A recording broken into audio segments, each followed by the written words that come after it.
Hachi. Pretty wet.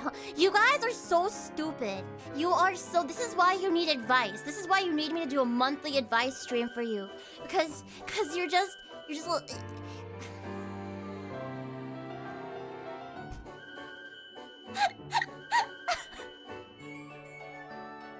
I love you.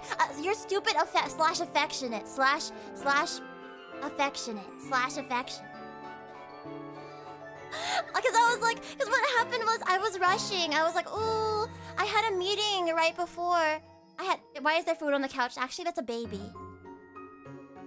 But I mean, I guess technically anything can be food with enough willpower. No, I love my chat. I love you. That's why I do these advice streams, because I want to impart wisdom upon you and I want you to be thriving and happy. But I had a meeting right before this. I had a meeting from like 1 p.m. to 2 p.m.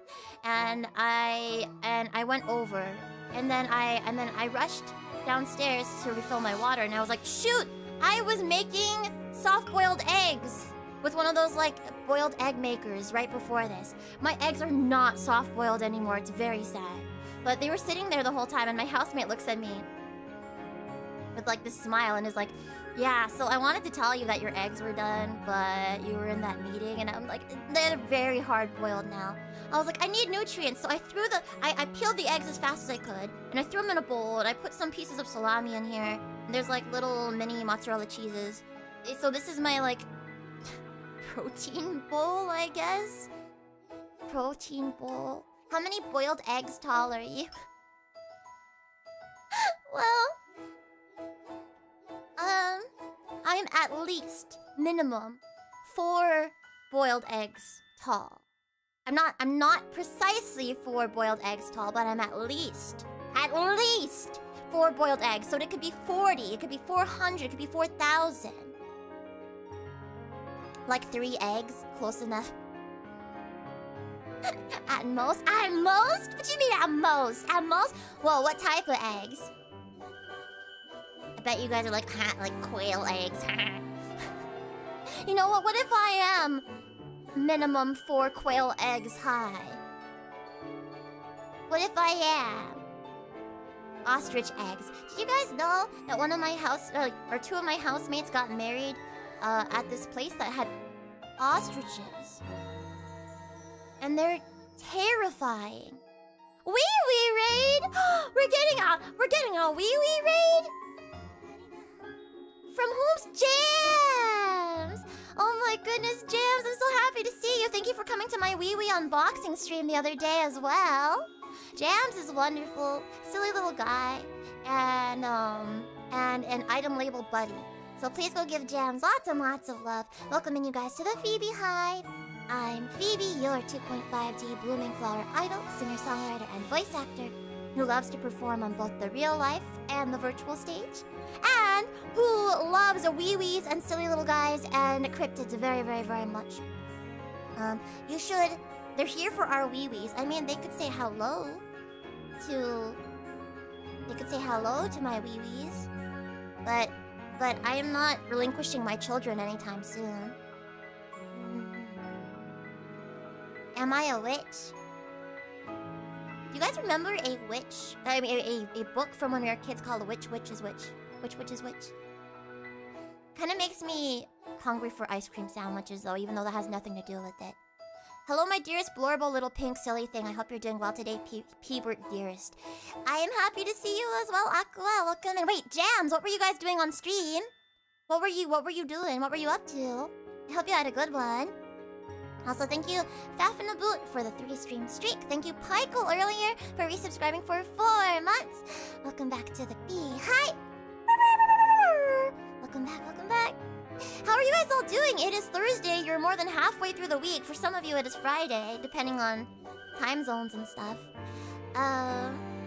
It's been quite a week for me. I talked about it a little bit on Twitter earlier, but I also have talked about it a bit on stream recently.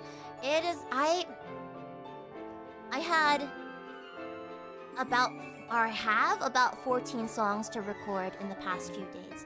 So basically, from the moment I wake up until a meeting or until stream, I record, and then after stream or after meeting, I record some more until about 2 or 3 in the morning. It's been a lot, and I love it. I mean, singing is my favorite thing in the whole entire world. Making music is my favorite thing in the whole entire world. But like, I've been having to take extra care of my throat, so I have a whole cup of water here. Make sure you guys are hydrating as well. I've been drinking some more of my throat coat tea. The Kogimyun, yes! I've been doing this big campaign, endorsement campaign on Twitter recently. To get people to vote every day for my Sanrio Oshi Kogimyun in the Sanrio character rankings. I need to bump her back into the top 10 this year because she got bumped out by freaking Hanamaru Obake last year. Now she's been put in the bargain bin at Sanrio stores. How'd you get into VTubing and music? Well, I've been into music my whole life. I was actually doing IRL idol stuff long before I even became a streamer or a VTuber, but it was because of pandemic, I guess, that I became a VTuber/streamer. Because I had like just released my very first solo original EP. But then we went into lockdown, so I was like, darn! I don't get to perform any of my new songs. However, what if I just like make a stage for myself by streaming? So I started streaming, and it was gonna be a temporary thing, but like now I do both. I am a strange 2.5D hybrid that does both the IRL and the virtual stuff. I love both Hanamaru Obake and Kogimyun, and that is valid. However, you need to like, you don't need to, but like priorities, right? Hanamaru Obake got into the top 10 last year. They're probably gonna be fine. Kogimyun was working her way up and up and up for many years, and she was working really hard, and she's putting covers out on her channel all the time. And then all of a sudden, she got bumped out last year.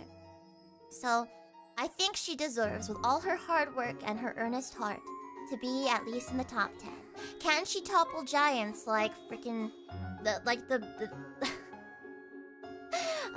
Doggo 3 at the top?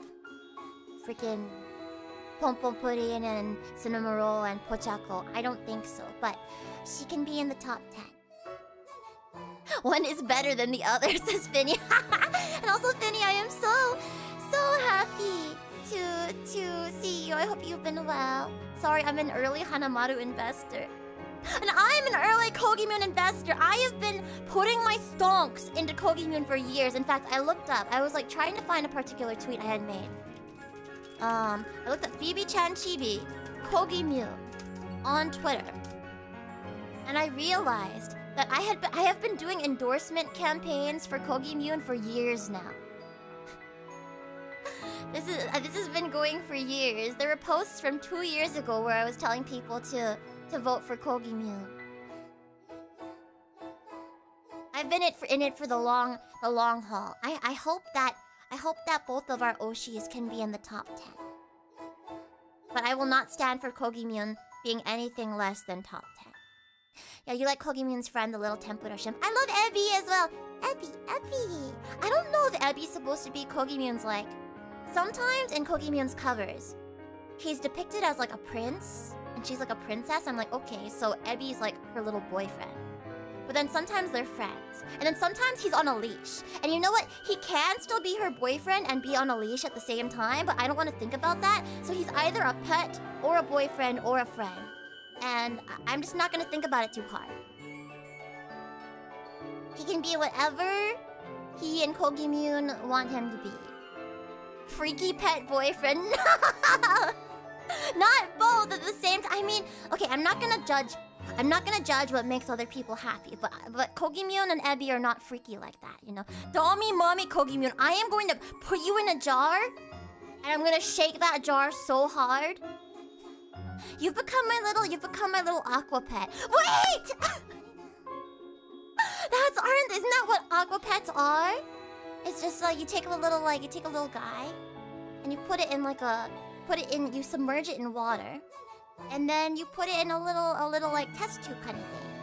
That's basically what I've been turning Aqua into recently. Every time Aqua comes in and says something like out of pocket, and I shove him in a jar and I shake him, he's just being an Aqua pet. Okay, but we gotta fill the jar with some kind of liquid. Let's put orange juice. The acidity is going to slowly melt your skin and bones. But it's okay, I'll still love you even if you're a husk of your former self. I will still love you if you are a pile of bones in a jar. Can you offer any advice on dating? Heck yeah, I can. But today's theme is travel. There are a couple of dating related questions that I like. So what I did was I chose the travel related questions that you guys submitted, and then like in between there were some miscellaneous questions. So I also chose a few non-travel related questions that I'll answer if we have time at the end. One of them was like, do you have advice for a long distance relationship? There's some relationship questions in there, but there's a form, and it should be in the description below.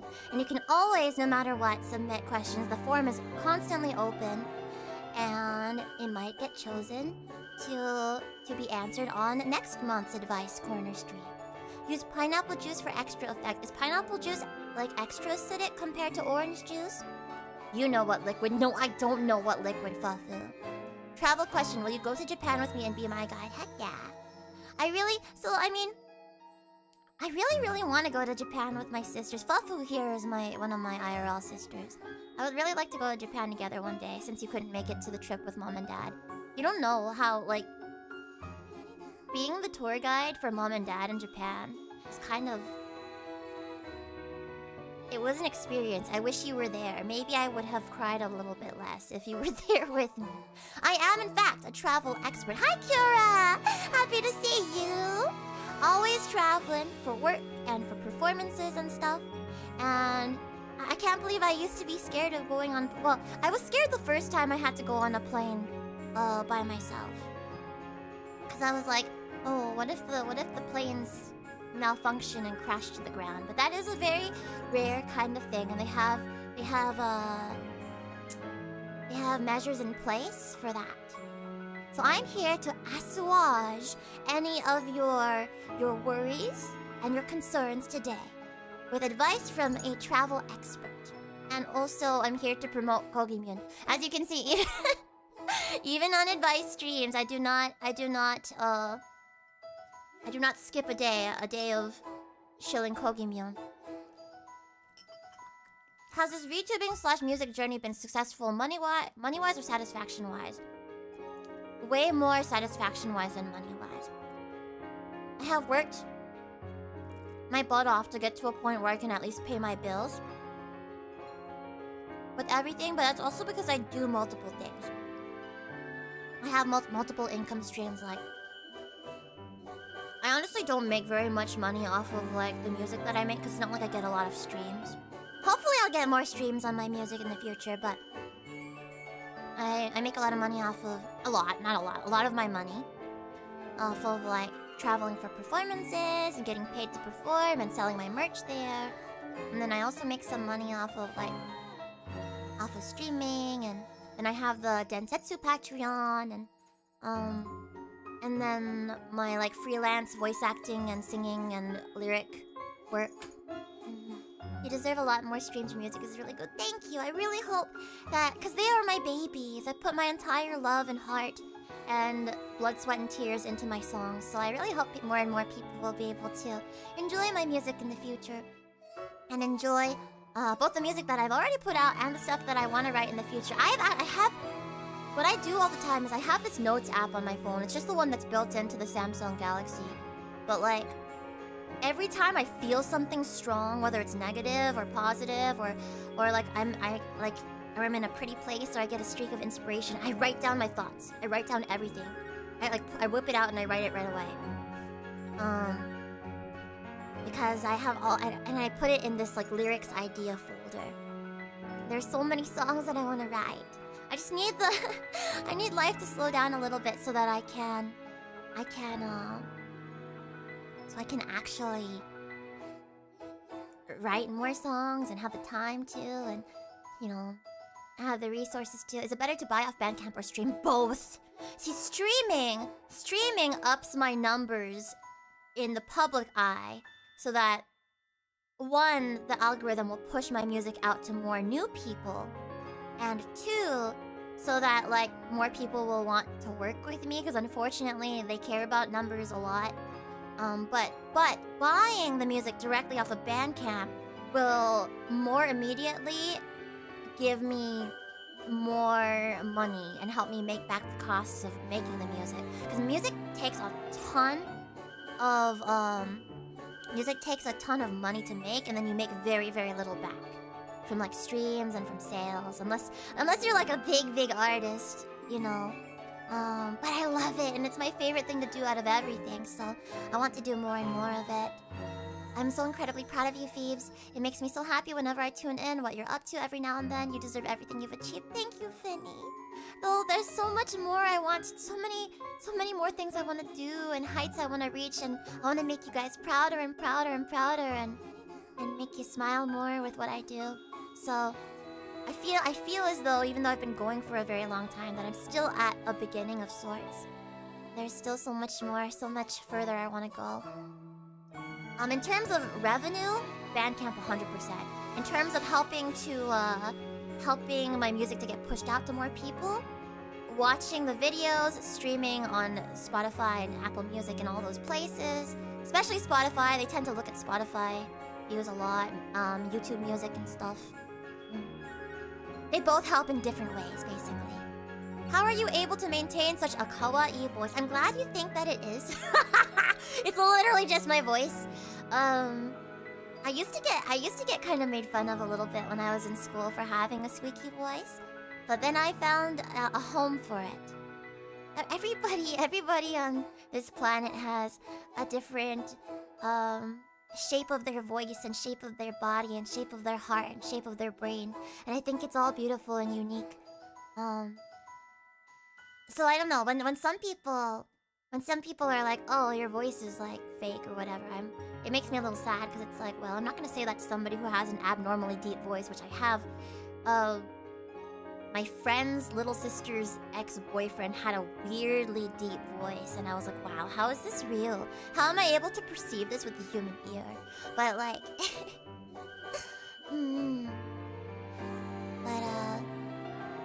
where's your childhood bullies? I just want to talk. I've made peace with a lot of them. It's like... It's like... scary trauma-inducing exes that I haven't made peace with, necessarily. But my bullies, I think a lot of people have grown up and have learned. Sigh, if only there were some recent cover, or perhaps a translated version of a cover that you could plug for us to stream. I forgot! Hold on! Thank you for reminding me, Aqua. Itsu Demo Touch. This is featuring my sister Fufu's art. She made most of the art for this, but take a look. Ta-da! Isn't this wonderful? Itsu Demo Touch is, by popular request, getting a streaming release on worldwide, all platforms, from like Spotify to YouTube Music to Apple Music, etc., etc., etc. And it's also gonna be for sale on it's currently for pre-sale on Bandcamp as well. If you go to phoebechanchibi.bandcamp.com, it comes with more tracks than will be available on streaming. So it comes with an acapella if you want to remix it. Some people have asked for the acapella stream so they could remix it. And it also comes with both crunchy and non-crunchy versions of the song. Of the Nightcore version of the song. Nightcore! It comes with the Nightcore version, as per popular request. And then also the regular version, of course. So, yeah, give it lots of love, both on streaming. You can pre-save it on Spotify. That's what this QR code goes to, is the pre-save link. And you can also pre-order it on Bandcamp. So it'll come out on Friday, May 1st. Yippee! Just in time for Oshi Uplink. So please go spread the word. Tell your friends and your family and your dog to pre-save, pre-order, and to stream it when it comes out. Yeah, and also I may have planned this out a little bit because I'm a genius. It's Bandcamp Friday. On Friday, May 1st. It's Bandcamp Friday! It's Bandcamp Friday! So, Bandcamp Fridays are once on the first Friday of every other month. Bandcamp, like, waives its revenue share, so artists get 100% of sales on Bandcamp Fridays. So, yeah, Itudemo Touch. Dude, we bop in Itudemo Touch on the flight to Toronto. I'm so glad! Also, fly safely, have lots of fun at Oshi Uplink. Get all the Phoebe merch that I wish I could go and get myself. I am very grateful for all of the wonderful artists who have been making Phoebe and Densetsu merch. It's so strange finally having people make fan merch. It makes me very happy. Yeah, Bandcamp Friday, fudging losers. Sorry, no, listeners. Bandcamp Friday. I thought about doing Bandcamp has a Nightcore. There's a Nightcore version too. I'll go hard for you, I promise. I'll also see you at the Densetsu meet and greet, and I'll be so happy to see you, Minty. I'll be so happy to see you. I could get you merch from Oshi Uplink. I think Steiner will, probably. Steiner will be there in person. So I think he'll be able to grab all of us merch. But, yeah. I will battle your 7 evil X. I don't have that many evil X's, but thank you. Thank you. I just realized Croc has a streaming debut on Flat Fudge Friday! How fun! How exciting! I love Croc. Please go give Croc lots of love. Croc is my Chikawa buddy. Wish I could go, but I'm halfway across the world. Well, luckily for some of my performances, like the upcoming Densetsu 3D Live, there are streaming tickets. I do hope, though, that when I do put on my very first one-man next year, my very first solo live, I'm doing my very best, at least, to make it happen. I hope that lots of you guys will come out for it. Even those of you who may not have been able to make it to any of my shows so far, I'm gonna do my best to put on something really, really special. Also convince Steiner to host a meet and greet. All you have to do is just walk up to him, but Steiner meet and greets are basically going to, like, visual novel panels that he gets to be a... Did you guys know that there's gonna be Steiner merch? There's gonna be Steiner merch at Oshi Uplink. I don't know how to feel about that. I really... It's almost upsetting. I had to wait this long for people to start making fan merch of me, and all of a sudden Steiner just instantly gets...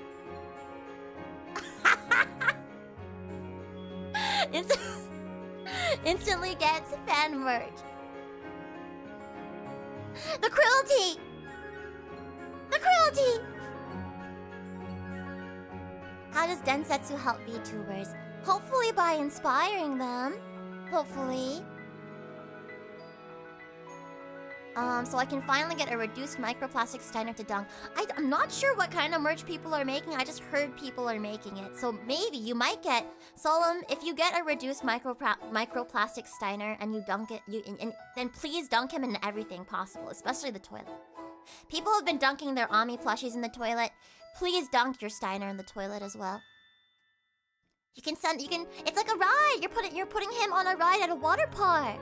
You know, like the spinny ride, the spinny tide pool ride. You're just giving him a good time. You dunk him in the toilet and then you flush. But make sure you tie a string to him so that you can pull him back up afterwards and do it all over again. Sorry, Phoebe, he's just more kawaii and moe than you. I don't make the rules. Well, you know what? I got my cute license first. I've been in the game longer than him. He may be more kawaii than me, but I got my cute license first. I can have some Steiner microplastics in my body. What do you mean? You're gonna eat him? Are you gonna vor the Steiner standee? Is that what's gonna happen? Put Steiner in a jar with questionable fluids and shake vigorously. Is the questionable fluids pineapple juice? So wait, did you answer my question earlier about did you answer my question earlier about if pineapple juice is more acidic than orange juice? Fun fact, Phoebe-chan Chibi was actually the first person to ever receive a cute license. It's a historical fact. Dinosaur facts. Dinosaur fact number 1. Phoebe-chan Chibi was actually the first person ever to receive a cute license. Dinosaur fact number 2. Steiner microplastics enjoy being sent on whirlpool toilet rides. Dinosaur fact number 3. Mint Phantom hates you getting pregnant. So don't do it. But only if you're an Aibu. I want the FeebeeHive to get pregnant. Please get pregnant. Like, grow the FeebeeHive clan. Look, this is an example. Let me show you an example. Someone gave birth and got married and started a family on my stream. You see this kid right here? Hold on, these kids right here are a pair of twins named Crunchwrap and Supreme. Unfortunately, their parents abandoned them, and I am their current foster parent. Yes. I'm not sure which one of these two positions on the matter is more concerning. Well, I mean, maybe, like, go on dates and love each other and get happily married first, and then get pregnant. Ideally.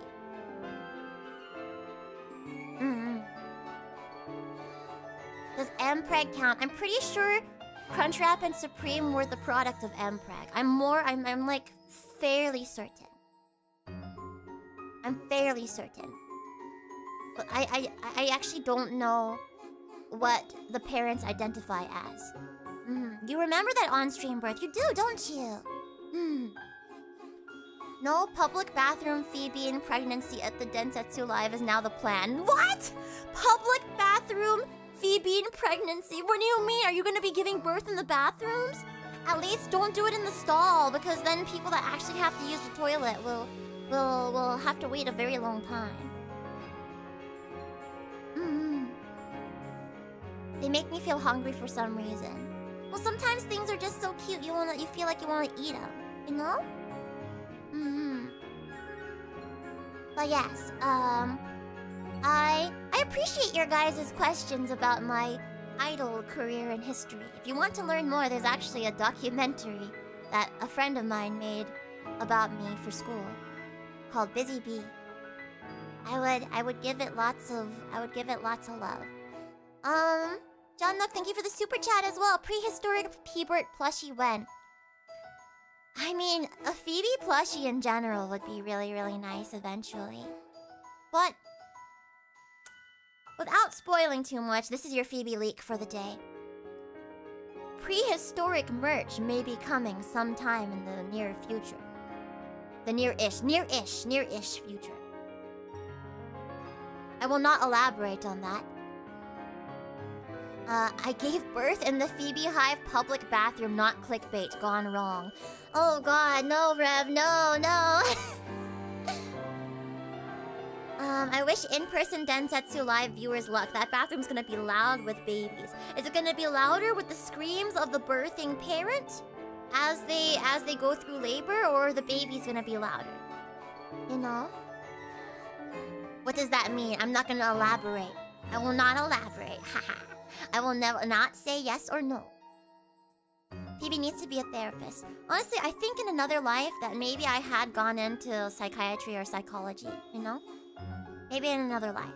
Because I do kind of like psychoanalyzing stuff. Itsu-demo touch merch maybe one day.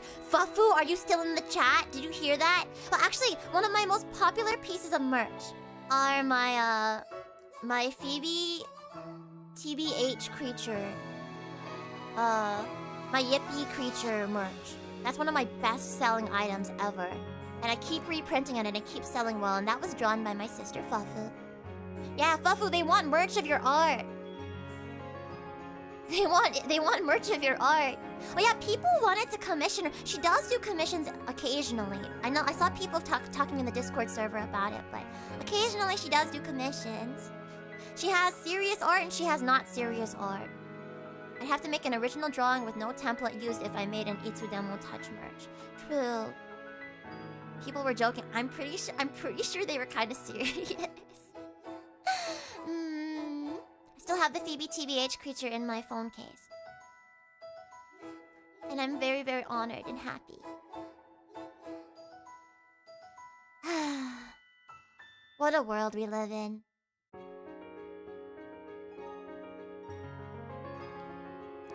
I think Cave Phoebe would rock. Very funny. Will you stream Bejeweled? Isn't that an old person game?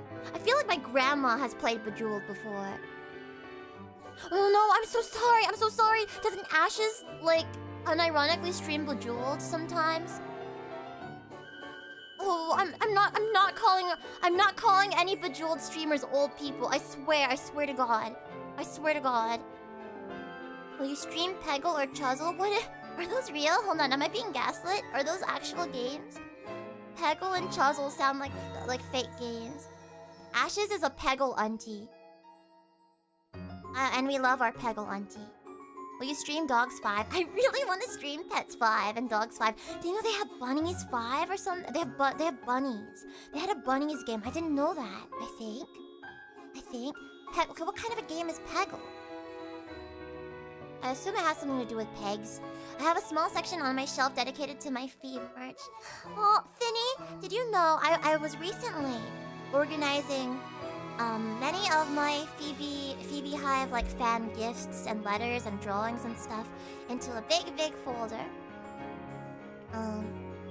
And your lovely letter that you gave to me at Vexpo is very lovingly placed into that folder, and I treasure it.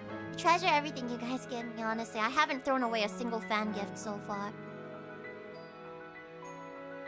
And I look back on them, I do. I had letters from Minty in there. Lots of letters and drawings from Aqua. From various people. There's a birthday card from Eggy in there. I have gifts from Nectarines that I treasure very much. Lots of you guys, lots of you. And I have a separate folder just for Ami gifts, too. Phoebe needs to be watered a lot, like the flower that I am, so I can blossom and bloom. That said... Oh, I will never forget Eggy. I'll never forget the precious treasures you guys have given me. If you see some merch that you think I'd like, you definitely try to send some. Please do. We have a P.O. box for Densetsu. Use that one now. Can't afford to go to Vexpo this year, but I can maybe give some gifts to Zhao in case he comes across anyone you work with. Yes, please. I'm trying to see if I'm gonna be going in person or not.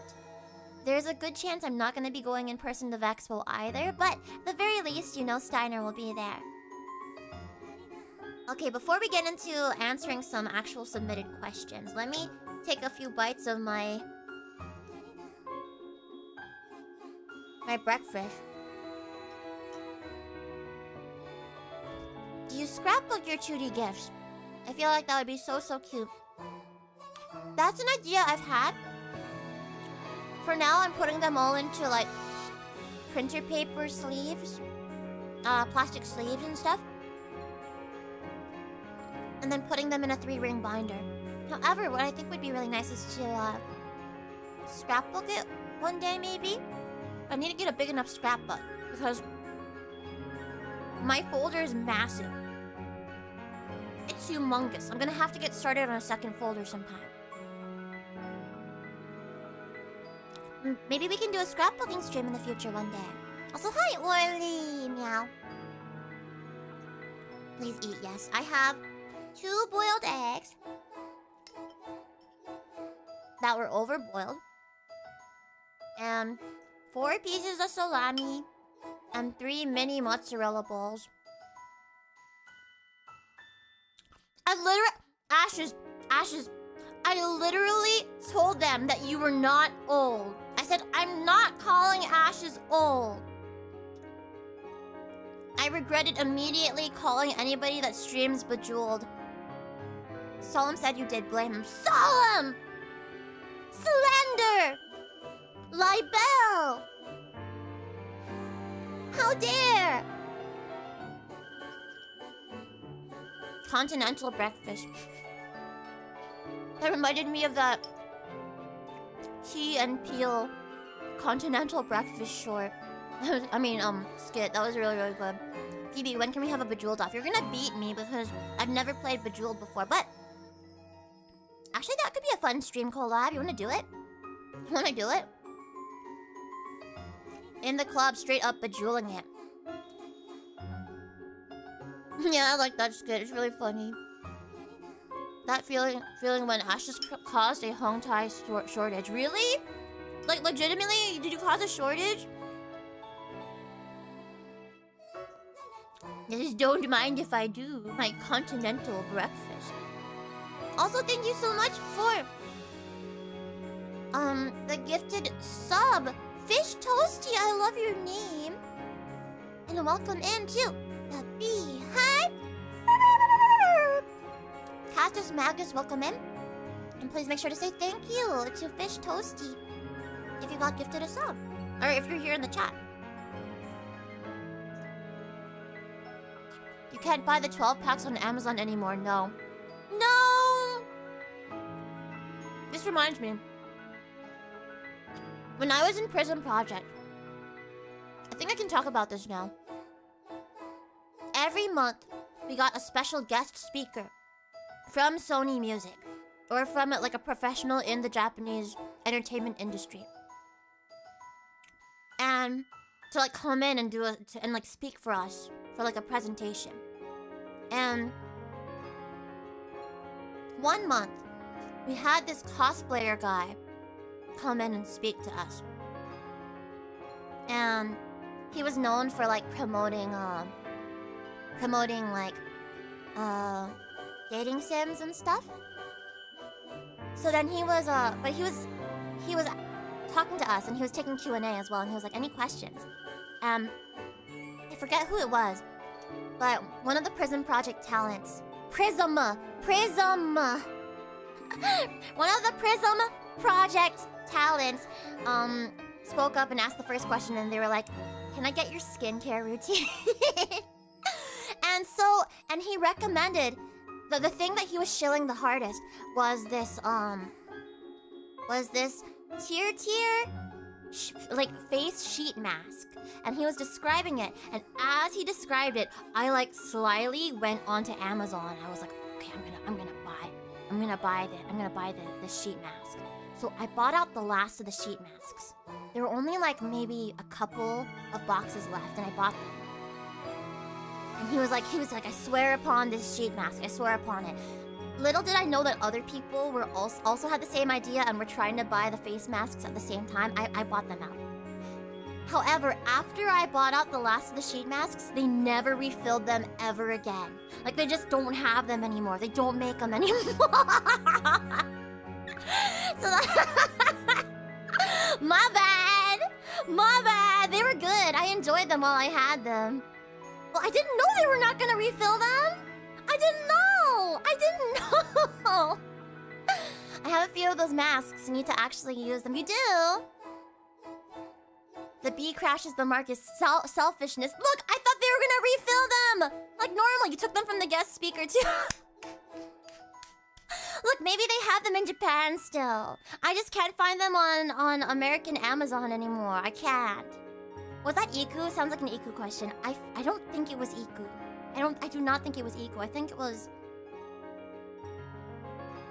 Yeah, I don't know. It might have been like a... It might have been like a... Shiki or a Nia question. Have you tried Amazon Japan? I have not. I don't even know. I only see 2 types of tier masks on Amazon now. I have to like look in my order history and see exactly which one it was. Tier sheet mask. See, okay, they don't have the ones that I had anymore. They have these boxes. And so I do have a couple of these boxes. I have like the Hydra ampule one. I have the tea tree ampule one in like my bathroom. And they come in these little boxes, but they're not the same as the tier masks I had before. They're not the same. Wog root beer face mask. Oh, I used this Chikawa face mask. Or it was like an eye mask. It felt so nice. Vicky had them at her house when I stayed over last Japan trip. And I didn't know that, like, I didn't know what eye masks were like. But they were nice. You take them, they're like those hand warmers. You take them out of the pack, you put them on your eyes, and then they warm up your eyes and they smell kind of nice. And so I fell asleep on several nights with those eye masks on. They're really nice. I guess they're more for relaxation than for like helping your skin or anything. But those are nice. Okay, I'm almost done eating. You misheard eye mask as eye mask and was so confused. You're so EP. Gamba, hang in there early. It's okay. We got into our group Densetsu meeting last night. And everybody was spacing out because we were all so tired.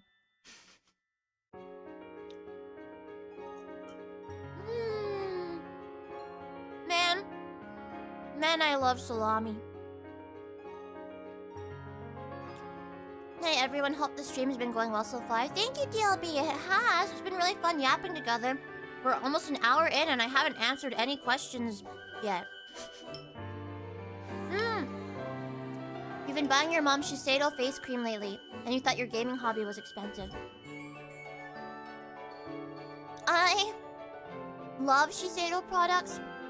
I don't buy them myself, but I have a friend who, like, gifts me sample-size bottles of Shiseido products. Actually, though, I got gifted a full-sized, like, thing of face cream recently, and I've been loving it. It's my favorite thing right now.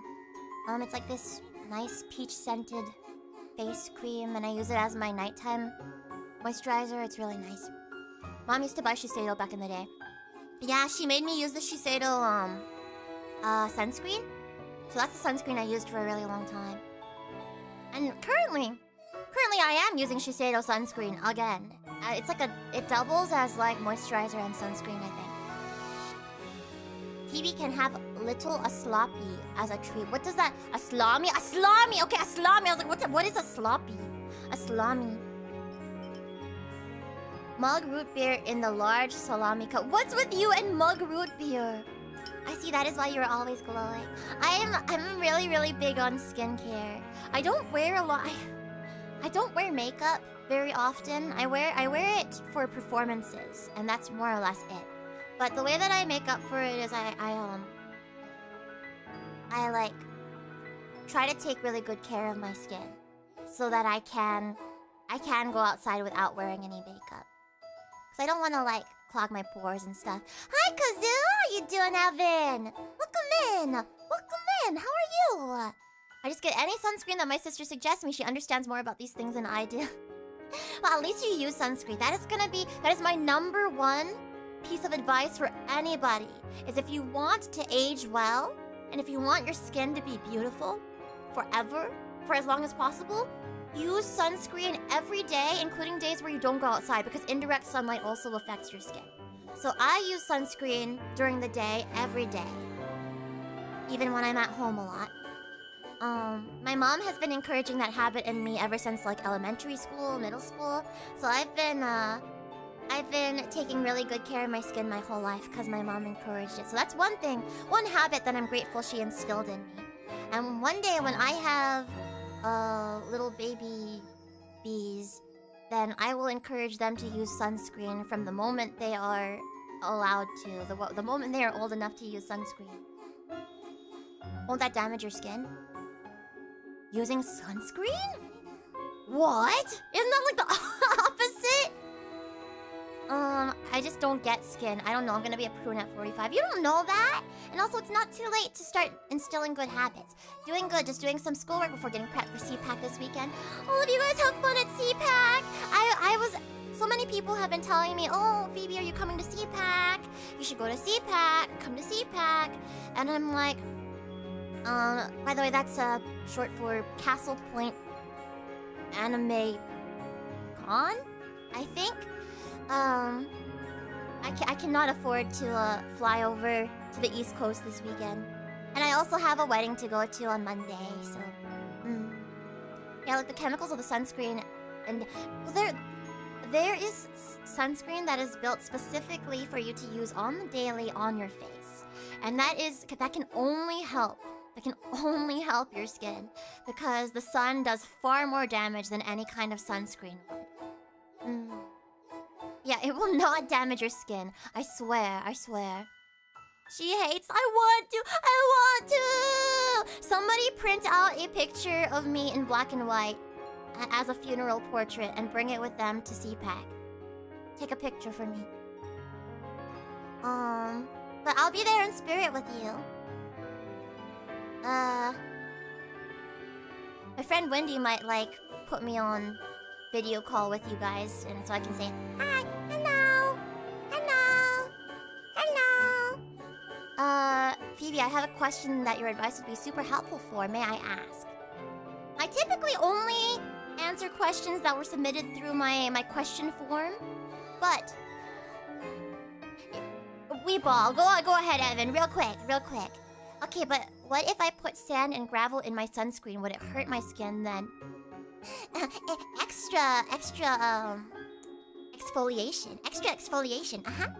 No, don't do that. Do not put sand and gravel in your sunscreen. No, when I was little and we would go to the beach like as a family, sometimes my mom would reapply sunscreen onto my face and stuff, but then it would like have a bunch of sand in it, and I didn't like that. I hated this feeling of sand getting stuck to my skin.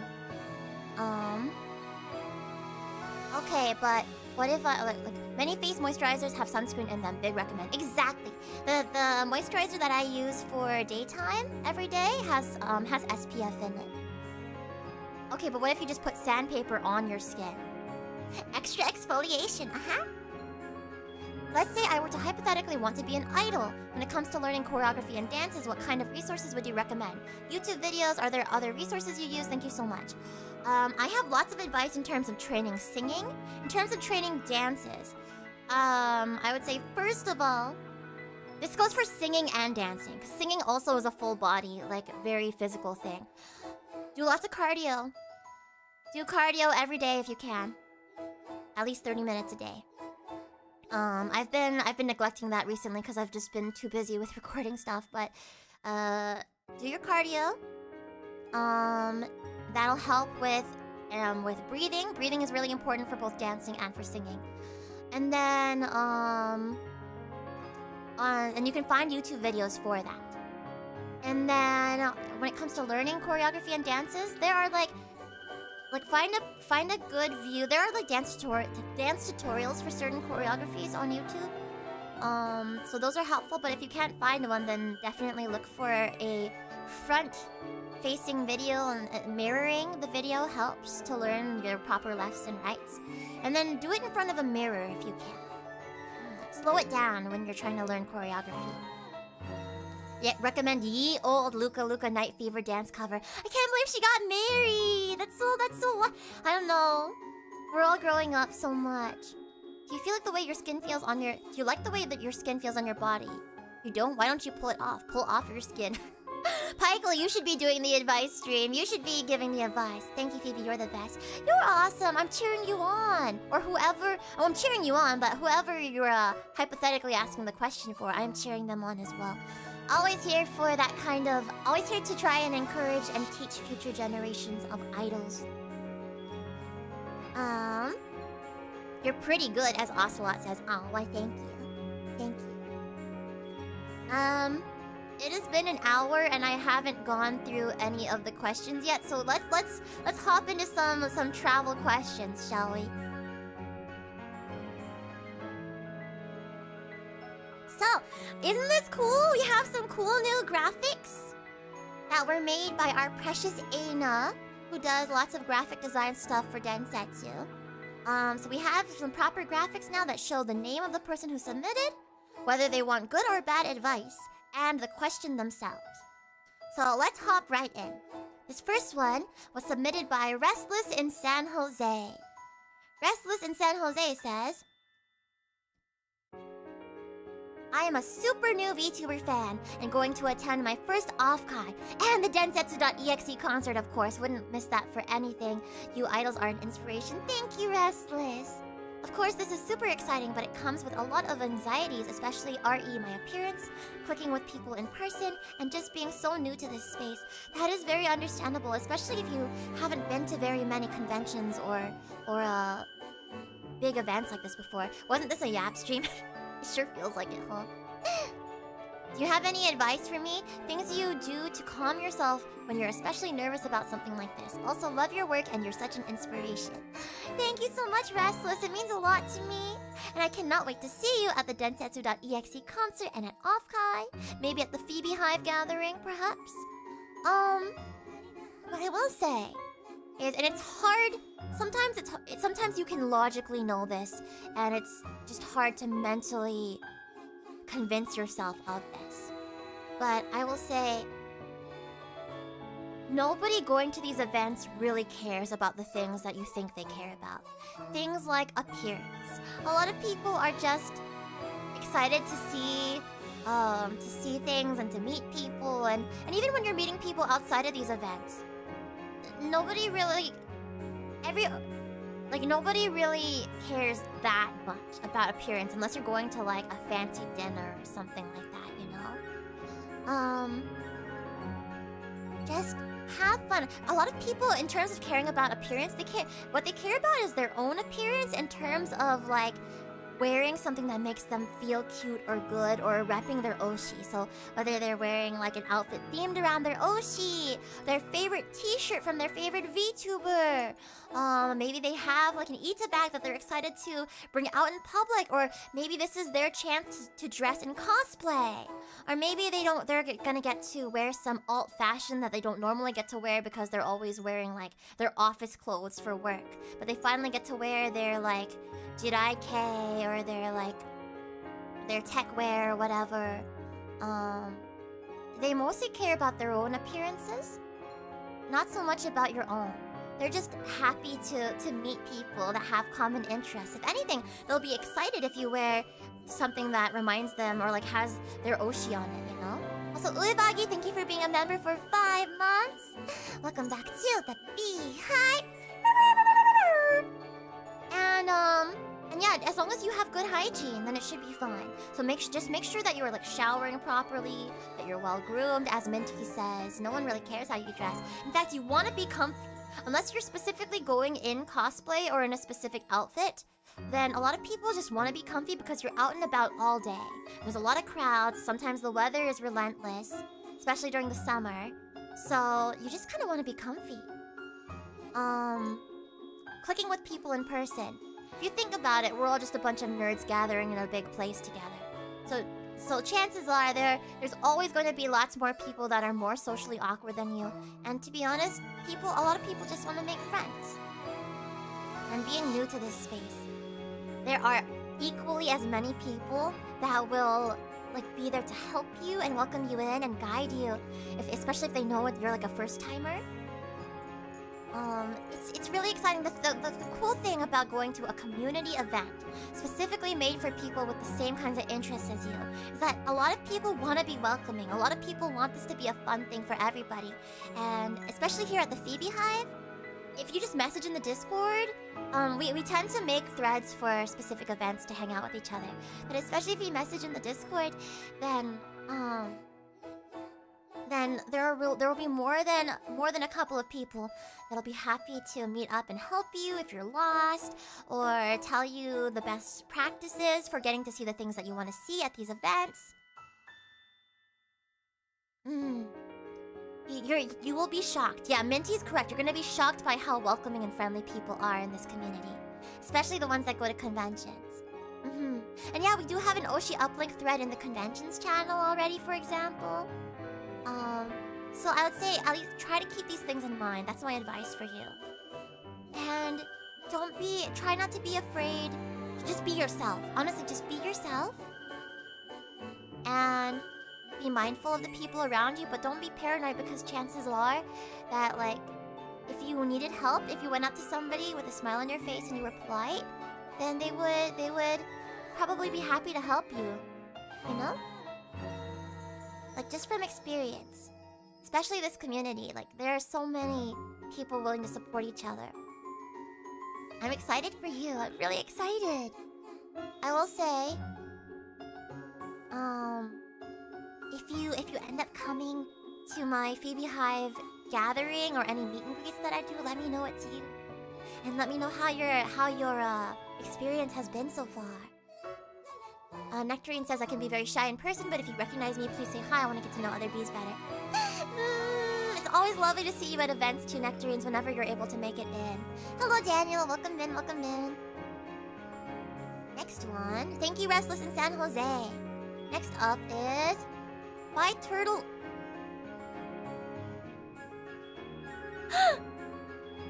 Why Turtle Subs.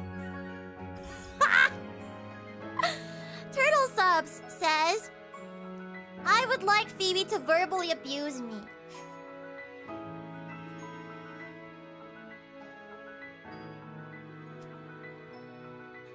Bring on the bad advice. This is one of the extra questions. This is one of the extra questions. I would like Phoebe to verbally abuse me. I don't know if how capable I am of that, but I can say...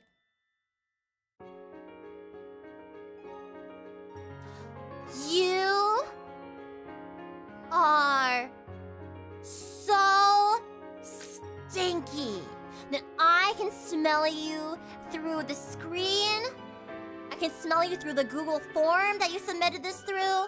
I can smell you through this graphic. The smell is wafting all the way here, and I feel like I'm losing brain cells. I feel like I'm losing brain cells. Ugh. Ugh. But knowing you, you're probably enjoying being called stinky. You probably out of spite became this stinky. So I don't even know if I should fully reprimand you, because you're probably enjoying being reprimanded. You freak. Freaky little turtle subs. Freaky. Maybe you should go hide in your little turtle shell, so that I can maybe smell you a little bit less, huh? You know, turtle subs. Maybe next time you should include like a PO box for me to be able to mail you some soap and a loofah and some deodorant.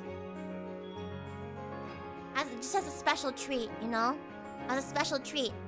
Not only for the good of myself and for the good of you, but for the good of this entire FeebeeHive, because they can smell you too. They can smell you as well. In fact, the smell is so strong that I feel like it is burning my smell follicles. I don't even know if those are real or not, but I feel like I'm able to smell less right now. This is having more of an effect on me than COVID ever did. I'm losing both smell follicles and also brain cells at the same time. I wasn't gonna say anything. Every time you pop in the chat, I wasn't gonna say anything. But the fact that, like, you're actually asking me to call you out, to verbally abuse you, I don't even know if this counts as abuse, because this is just me giving you good advice, actually. I should have given you bad advice like you requested. This is me giving you good advice, which is to shower. And until you're able to shower. In fact, don't go to the store. Do not buy your soap at the store. I need you to order it via Amazon or something to your door, because you are too much of a liability stepping outside of your house. Once you shower again. And to make sure, just shower one more time after that. And then maybe you'll be allowed to see the light of day and smell the air outside. Actually, have you ever smelled the air outside? Have you ever been able to smell it through the absolute stink cloud that has hovered around you your entire life? Have you ever even smelled the springtime air? Wait, this is really sad. Now I'm just making myself sad. Because what if you've never ever smelled anything? What if you've never smelled fresh bread before? What if you've never smelled bacon? What if you've never smelled a flower? What if you've never smelled, like, the air at a carnival full of food? This is so sad. You've just been living with this debilitating stank, this rank around you your entire life. Nobody has ever told you. You didn't know. You just thought the world smelled like that. But it was you. It was you, and it was the smell, the rank cloud around you the entire time. You don't know what it is like to sniff a freshly baked cupcake.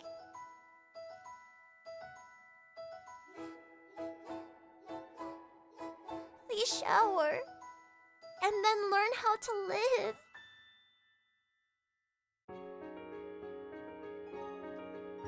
Oh God, I got too into that. I'm so sorry. I feel like whoa. I felt like I had an out-of-body experience. That's crazy. I don't remember anything that just happened.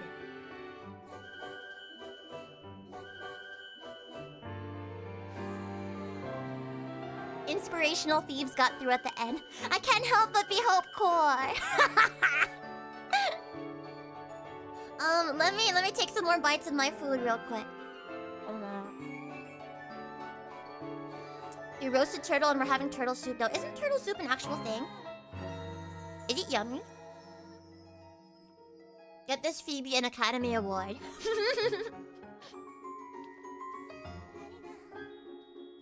I must have gotten into the flow state because I remember nothing. It's good. Is it really made out of turtle?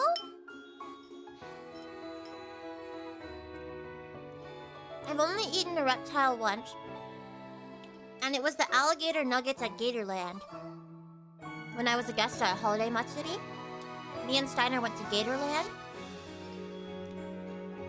And I had gator nuggets. They were okay.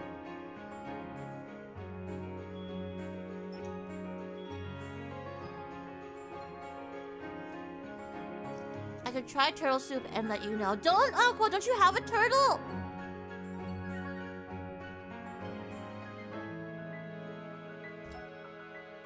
Maybe I understand. What is your wisdom? Give me a moment. Actually, my wisdom is... don't talk with your mouth full.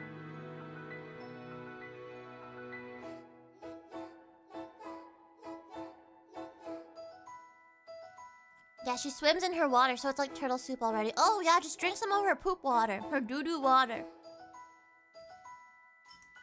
And that's basically like turtle soup, right? Okay, what I'm gonna do is I'm gonna... So I'm a very slow eater, and part of it is that I like to min-max my enjoyment experience.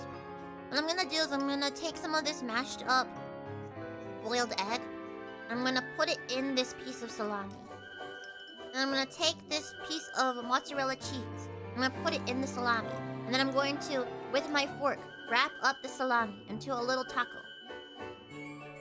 And I'm gonna eat this.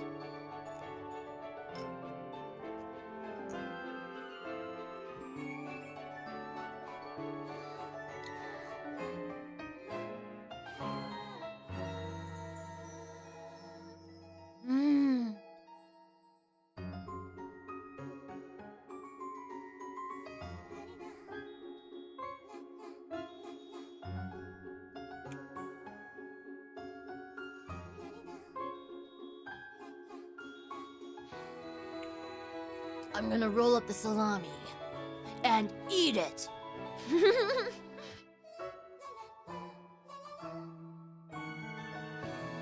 Phoebe is my favorite because she eats egg. I eat egg.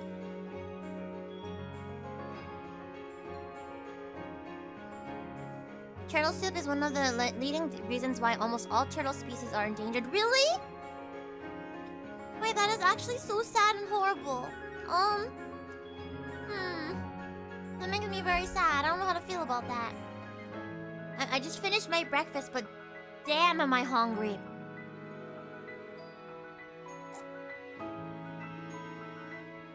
I guess the 2 boiled eggs, 4 pieces of salami, and 3 pieces of mini mozzarella were not enough.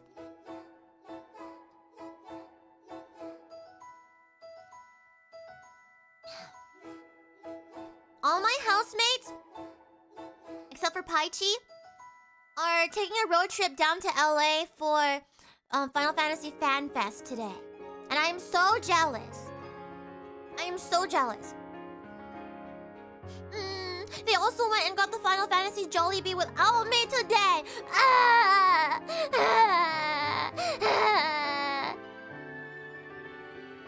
So jealous. But that means that I need to figure out dinner for myself for tonight. If I order a pizza, I don't think it's good if I eat a whole pizza by myself. Not an American size one. You heard about the Jollibee Final Fantasy 14 collab? I'm very excited for it. Maybe I'll be able to get it when I go down for that wedding in a few days. Leftovers for tomorrow. Oh wait, you're true. You're true? You're true? That's true, or you're right. That's true. You can give the rest of the pizza to Suki. No, I should not do that. I should not. Is a Jollibee like 40 minutes away from you? I know. 40 minutes away and I don't have a car. I don't think I can. Don't worry, it won't end until May 31st. True, so I just gotta go before my next Japan trip. I just gotta make sure I go next week, basically, is the only time I can go. Or maybe this weekend? I don't know. Fafu! You wanna get Jollibee with me this weekend? Hopefully I'll be able to do a off collab with my sister sometime. It's okay, I can take you this weekend and get Jollibee. Let's go! Hopefully they'll still have the stuff. So you want me to order pizza too? That's what you wanted, huh? Unfortunately, I'm so easily tempted. What kind of pizza would you order? We could order a pizza. Yeah, maybe we should order a pizza. Later on in the stream, you guys can help me order my pizza. Don't worry, Phoebe. I'll drive over and take you to Jollibee. It'll only take a week or so. Oh no! Thanks though, Aqua. Thanks. I don't know. You're gonna make it over here. We're gonna go to Jollibee and I'm gonna immediately hop on a plane over to Japan. Like, bye, bye. Chat orders a pizza. And I don't even play, but I could go for some Jollibee. Hopefully this will convince some people to play Final Fantasy 14 because it is excellent. You know, there are some theories out there right now that that Iron Mouse is going to announce the next class for 14 and that it might be Songstress. I swear to God, if Songstress is the next class for Final Fantasy 14, I am... Because I've been wanting to pick it up again so I can finish Endwalker and then... And like catch up with everything. But I just haven't had the time to. I would have to get it back into it specifically for Songstress though. I wouldn't trust rumors, but that would be neat. Well, the next job is likely going to be a physical range DPS and tank, so I don't know. Oh, well, it wouldn't be then, I guess. Unless they're coming out with, like, 2 different classes. Songstress, so they, like, seasoned enemies. Actually, I told you how when I was little, my mom played this browser game called Kingdom of Loathing, right? And they had, like, a class called a sorcerer, and a pastamancer.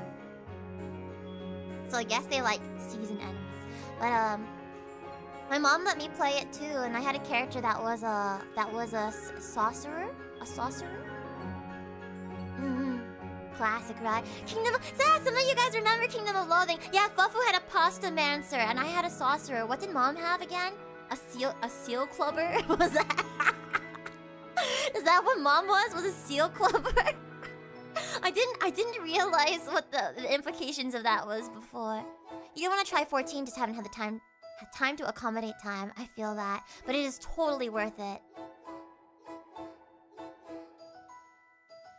I wonder sometimes because I got into Final Fantasy 14 first, and then I got my sister Fufu into it, and then she got our little sister Boofy into it, and I do wonder because at some point I got too busy to continue like playing 14 as often, but Fufu and Boofy played a lot. And I wonder if either of you guys will have a Final Fantasy 14 themed wedding one day.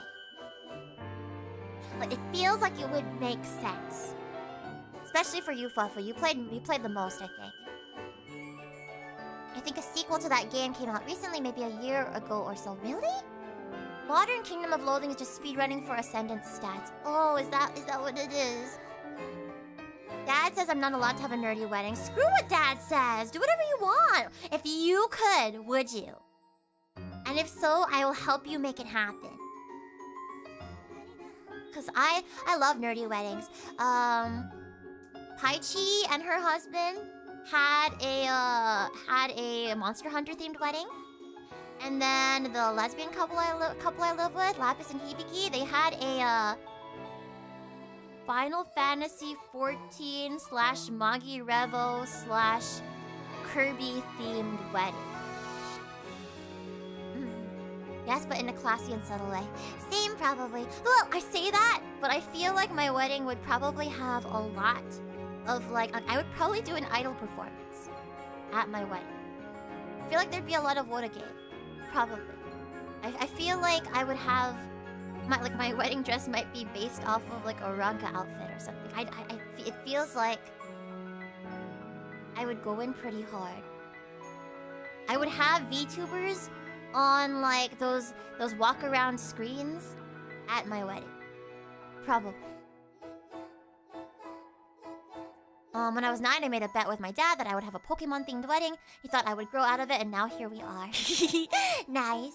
Did you, or are you gonna have a, Pokemon-themed wedding after all? Also, Fish Toasty! Thank you so much for gifting a sub to the community! Welcome, Silver Gray, to the Beehive! And also thank you earlier as well for another gifted sub earlier, Fish Toasty. I didn't catch that one, but thank you and welcome to the Beehive!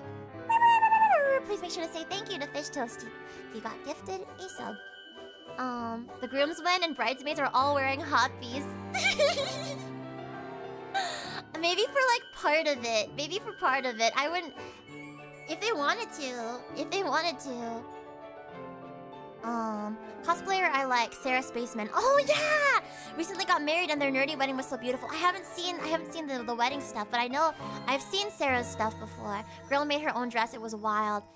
Man, I need to... I'm gonna put this in a Google tab so I don't forget to look it up later on.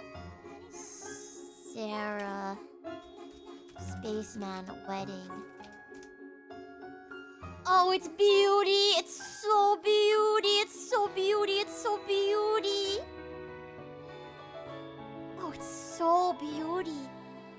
I was thinking, I was like, I think it would be nice to work with, Sora no Ito, my friend who, made my current stage performance outfit. It'd be nice to commission her for, like, a custom wedding dress one day. One day.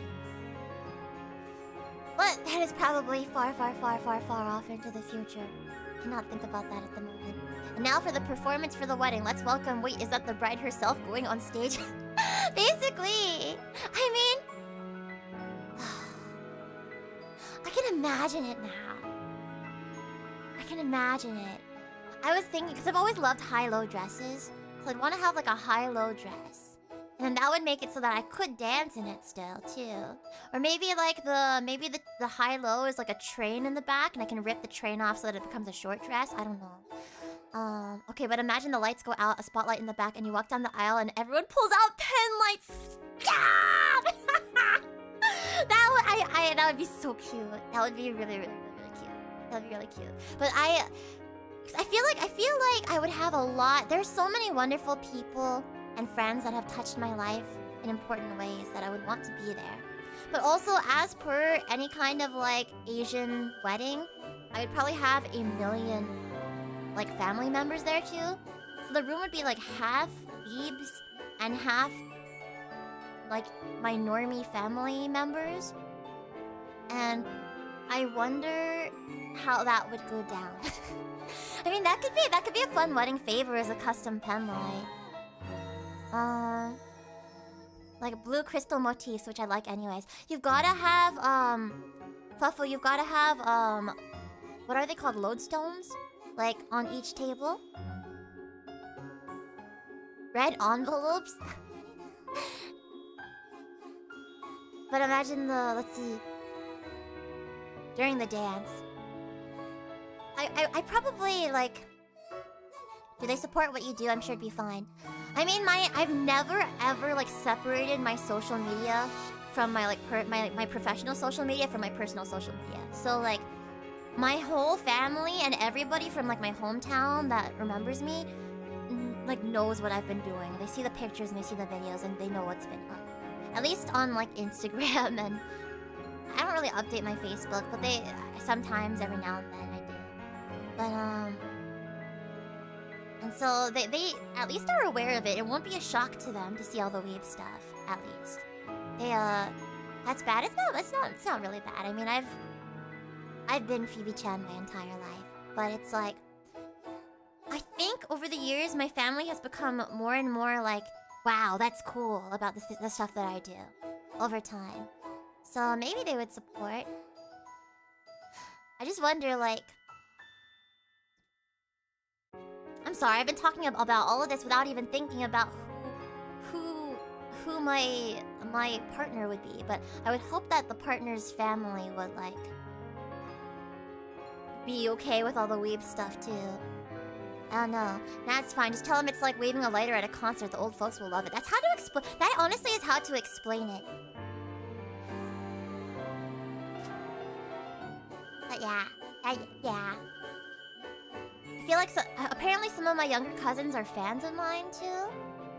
I am kind of a strange, elusive cryptid. I am like a creature that appears once in a blue moon in my family, and like some like strange urban legend. Actually, that's what it is. To my family, I think other than my direct family, to my extended family, I am kind of a bit of an urban legend. I don't know, Fufu. Do you guys even like bring me up at? You're the creepy uncle. Shut up. Shut up. So wedding themed light sticks as merch one day then. Writing that down. Writing that down, huh? Writing that down. At the end of the day, the wedding is only for the people being wed. That is how I feel about it as well. But I feel like a lot of people's parents and families end up being kind of like tiger families about it. Family that understands new media and cultural stuff is kind of a blessing. Well, my direct family at the very least, they're weebs. They're weebs. My parents are weebs, so they will understand at least. I just hope they're not embarrassed by me showing it to everybody else, you know? People ask how you are and what you're doing, and I'm like, I don't know, I haven't messaged her in 2 weeks. The squonk of the Chan family affectionate. Hi, just came to wish you a good stream. Thank you, Manya. How are you? Welcome in. Excuse me. Also, thank you, Fish Toasty, for another sub. That's so kind of you. Gumi Umi. Welcome into the bee. Hi. People need to ask how you're doing and not... Need to ask you how you're doing and not me. Yeah, I don't know why they do that. Maybe they feel like they can't. To be honest, their messages would probably end up just getting lost. To be completely honest. Oh my gosh. We're still on to question number 2. Here, question number 3. Sorry about that. Moving on. This question was submitted by Eggy. Eggy, who was in the chat earlier. Eggy asks for good advice. What's your go-to for a trip? Planned itinerary or going places off of pure impulse? By the way, I miss you, and Ria and Gumi say hi. I say hello to you and Ria and Gumi as well, and I miss you too. I miss you lots. I really hope... I don't know when the next event that I'll get to see you at is, but hopefully soon. Phoebe, it's me, your uncle. How are you doing? Honestly, I do have family members. I have grandparents, and I have parents, and I have occasionally aunties and uncles that come into my chat. Before, sometimes my cousin would pop in.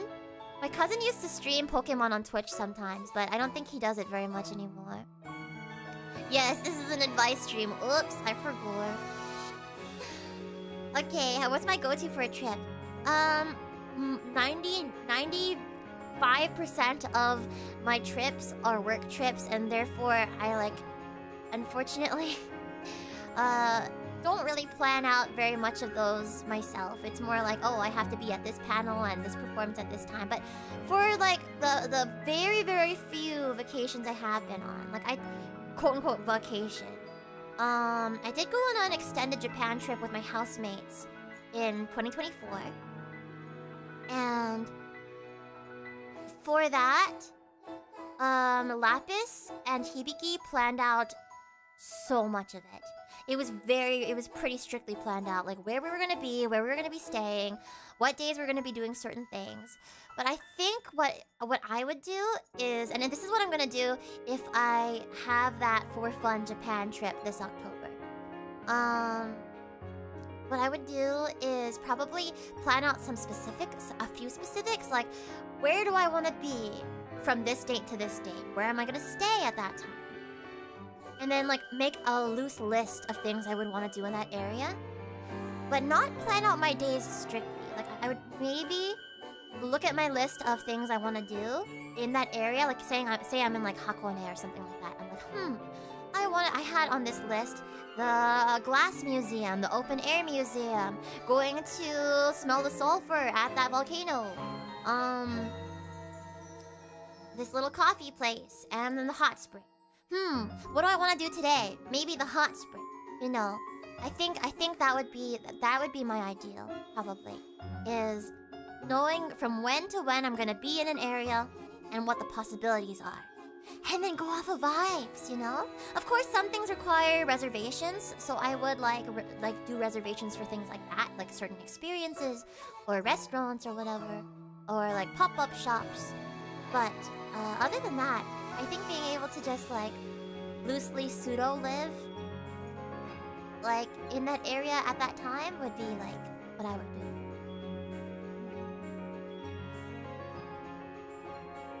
Her maiden heart went out for a bit there. Yeah, sorry. I've been fantasizing about living a happy, stable future with a family, and I feel like maybe it's my body's natural like telling me that I am like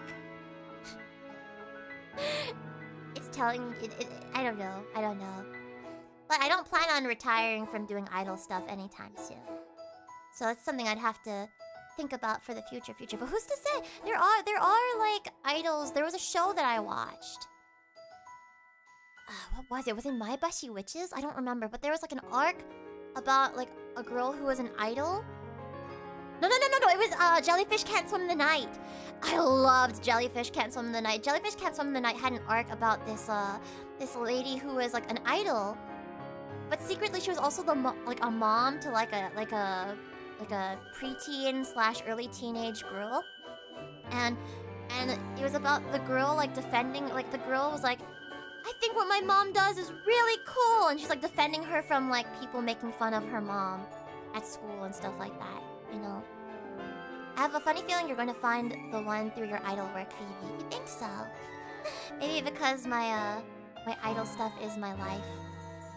Maybe that's the only way it would happen. Hi Phoebe, sorry I'm late. It's my birthday today. It's your birthday, Graham! Oh my goodness. Let me hold on. Happy birthday, happy birthday, happy birthday to you. Wishing the best, dear Graham. Happy birthday, happy birthday, happy birthday to you.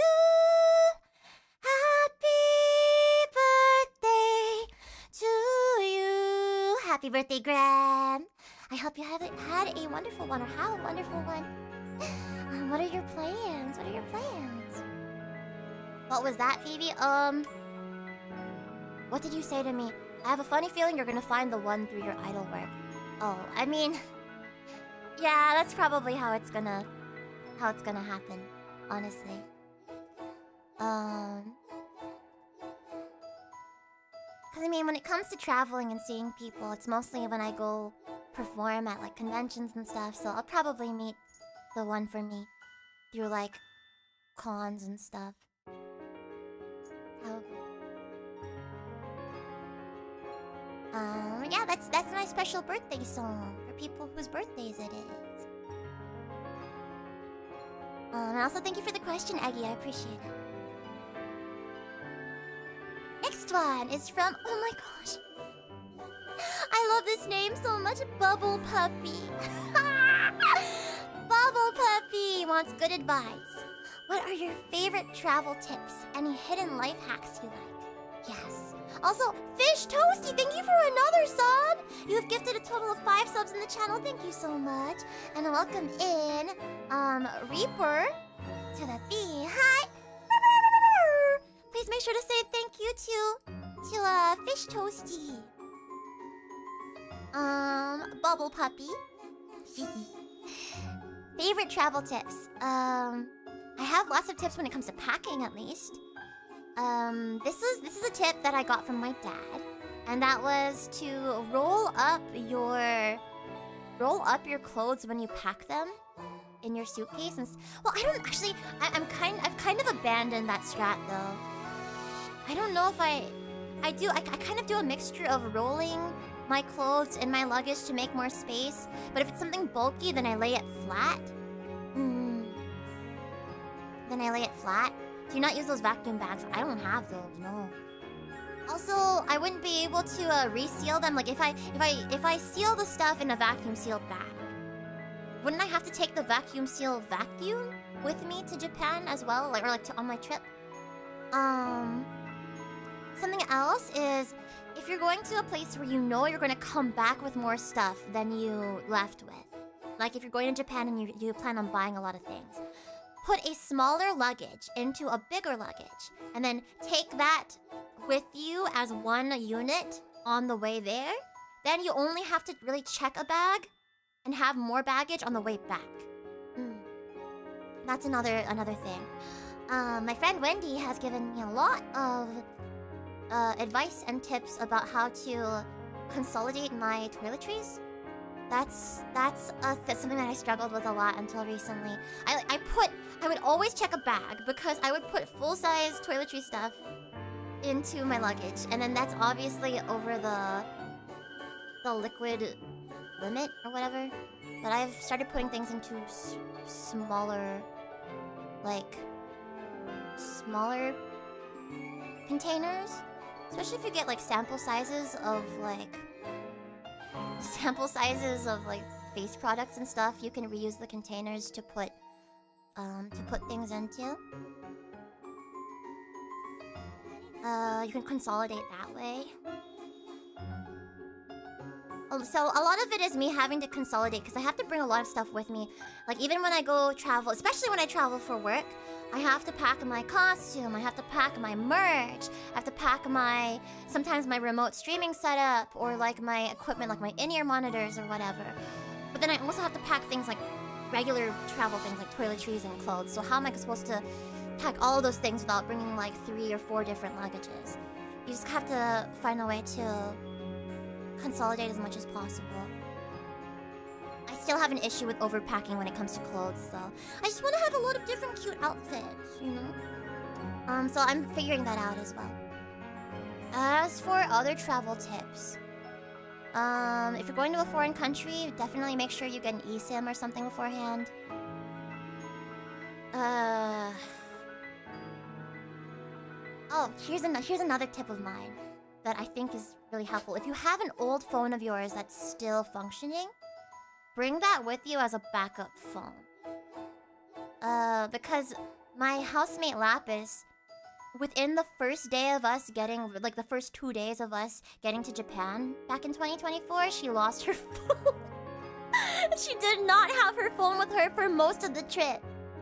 I think it was towards the end of the trip that she finally, it was turned into someone at like Tokyo Station or something, and she had to go retrieve it. But we were traveling to so many different places in West Japan that we didn't have a chance to go and actually get her phone till later on in the trip. So it is nice if you have a backup phone. But yeah.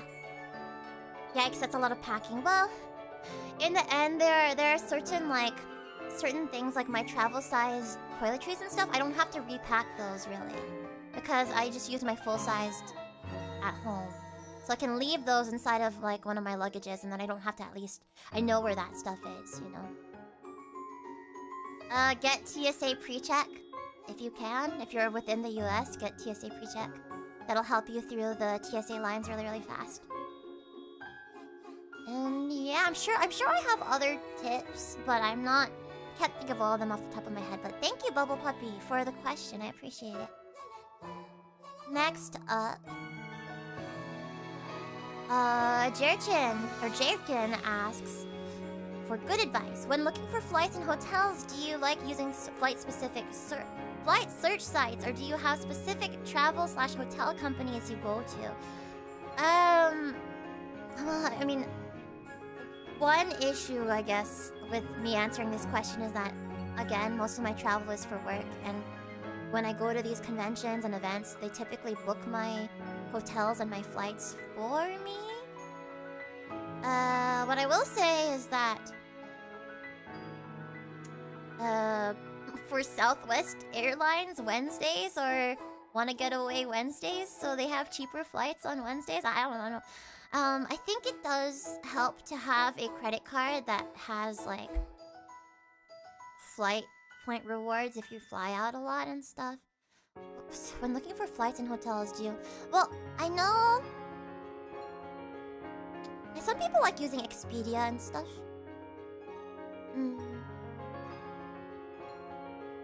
To be honest, I feel like I don't know enough to answer this fully, but I can tell you some advice on booking things in Japan. So I use Klook for like booking tickets. Like I bought some Puroland tickets through Klook recently, and you can get all kinds of tickets through. You can pre-order like your Pasmo/Suica cards via Klook. It's English friendly, so it's easy to. Do you have hotel memberships? I don't, because again, I think I haven't paid for a hotel myself in a very long time. I think. So that's something I'm gonna have to learn for if I go on that for fun Japan trip in October. I'll have to learn how to figure that stuff out myself. In Japan. Sorry, this is a lot of Japan-based advice, but in Japan, if you're looking for good rated food places and all of that, don't really use Yelp, use Tabelog. Tabelog. All the Southwest Wanna Get Away deals I see only go to like Idaho. Yeah. Southwest is good for when I'm flying within like the West here. When I'm flying to the East Coast, I tend to have to use like Alaska or United. So that's something to keep in mind is like, because I have a Southwest Rewards credit card, which was great when I was traveling strictly Southwest. But when I started flying a lot of other airlines, because I started getting invited to more like East Coast events, some international events and stuff, then the Southwest points didn't really like do very much for me. Because I very rarely take Southwest further than like going up and down the West Coast to like Seattle or within California, you know? So I guess if you're gonna get a credit card that like helps you get travel rewards, then make sure it is applicable to the kinds of travel that you do. Oh yes, and Uebagi's correctly. Is correct. A 3-star in Japan, they like use more of the spectrum from 1 to 5 stars when they're rating restaurants. So a 3-star in Japan, a 3-star restaurant in Japan is really, really good. If something is rated 3 stars, it's quite good. If it's above 3 stars, then you know it's like super duper high quality and probably quite expensive. But they use more of the spectrum. They don't just rate things 1 or 5 stars. So do check out 3-star and even sometimes 2-star places in Japan. I had so many friends who told me we shouldn't go to a 3-star. I was like, lol, what? No, that's good. That's good. You had the right idea. And you'll have to check for wheelchair access. Yes, that's the kind of thing you gotta look ahead to as well. Yeah, Southwest is only good at flying on the west side of the US. I guess that's why it's called Southwest. I didn't even think about that. I didn't even think about that. If you get an airline card, make sure they fly a lot out of your home airport. Exactly. So that is my... Sorry I couldn't be of more help, Jerkin, but that is my advice with regards to that. This one is from Precious Solemn, who wants good advice. How do you like to handle sleep while you travel? You mean like while I am in transit?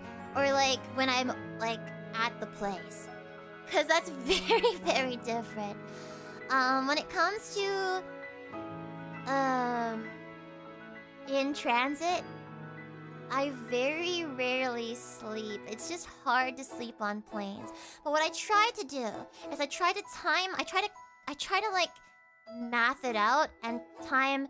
Okay, if I want to get to the place and immediately adjust to the time zone, how much should I sleep, if at all, before I get on the flight? How much should I sleep on the flight, and what time should I start sleeping?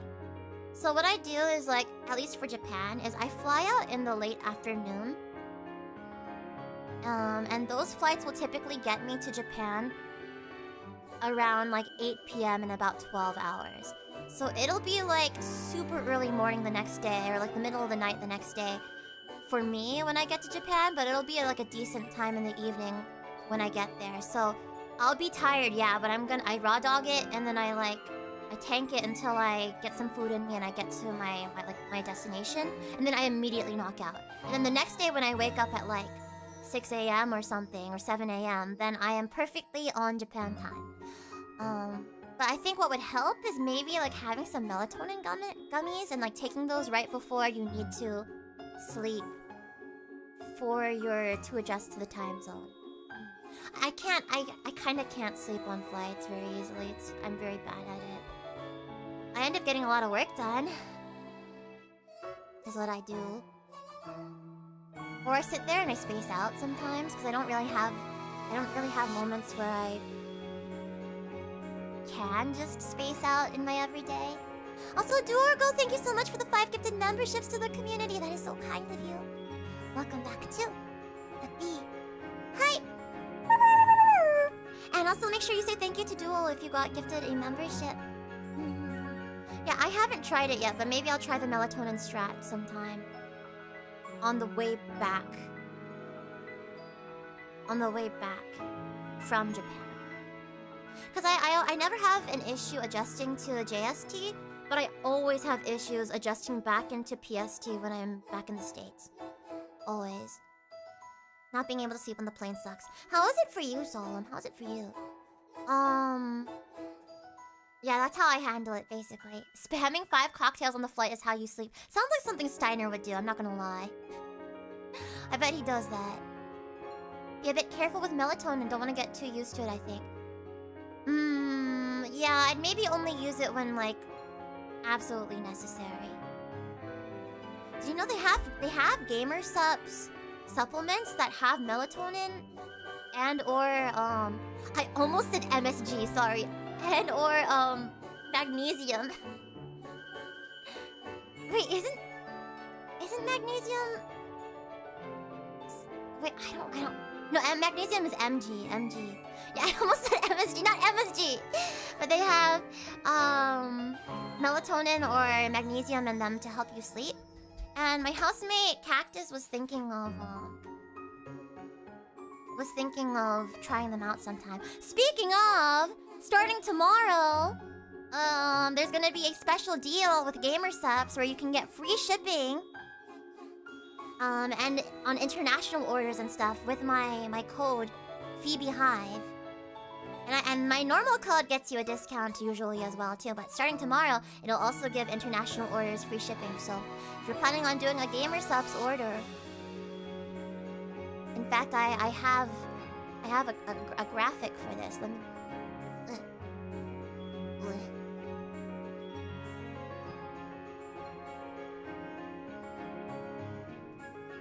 Yeah, I'm being good. I'm being a good GamerSups partner. Here. Ta-da! My partner code FeebeeHive normally is FeebeeHive. Normally gets you discounts anyway, but tomorrow partner codes also give free worldwide shipping to all orders above $75 for a limited time. So if you are from outside of the States and you've been meaning to try GamerSups, then tomorrow would be the best time to give it a try. You usually take Dramamine for flights, so alcohol is a no-no. What is... So Dramamine and alcohol cannot mix with each other? I did not know. Well, I actually don't know very much about Dramamine. You can ask the flight attendants to give you a blanket and another, and to just keep piling them on. Are you allowed to? I thought that for a lot of flights you have to like purchase. Also, I love you. I love you. How was your stream and what were you guys up to? Thank you for the raid. Welcome you guys to the FeebeeHive. We're doing an advice stream today and the theme is travel. Though we had a very interesting question earlier today asking me to verbally abuse the person. I don't remember very much of it. I kind of like, it became an out-of-body experience and I just completely disassociated it. How was your stream? What were you guys up to? Some night flights just give you cheap blankets for free. Really? I don't know. Maybe I'll just ask next time. You have to take a ferry next month, so you'll keep that in mind if you take Dramamine.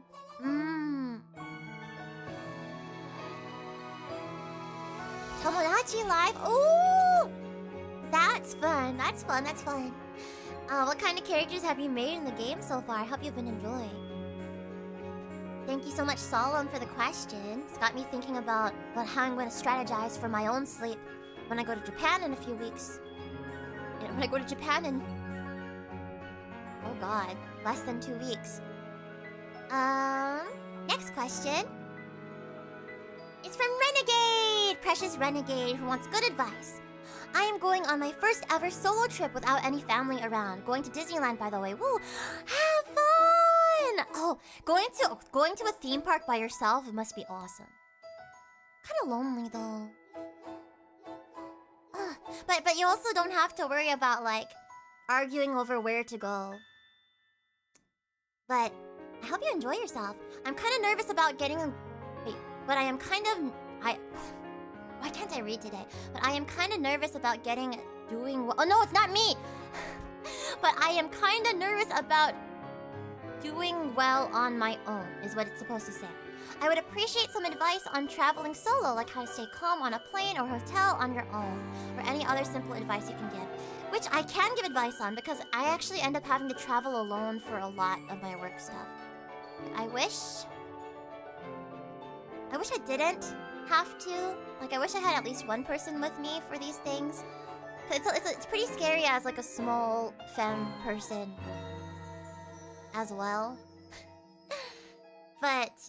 and it's just lonely, but I am experienced in it, and so I can give you advice. I would say, think of it this way. I think it's all about reframing it. You have the freedom to do whatever the heck you want. And that freedom should make you feel excited and liberated. Especially if it's a vacation like this. On the plane, you can just chill. You don't have to talk to anybody necessarily. I'm a plane yapper. Never sit next to me on a plane.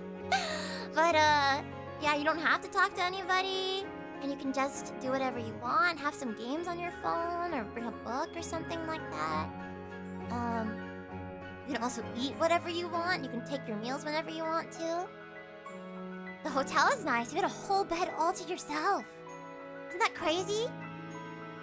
When I started traveling for more and more performances by myself, in particular going to like the ones on the East Coast and having to stay all by myself,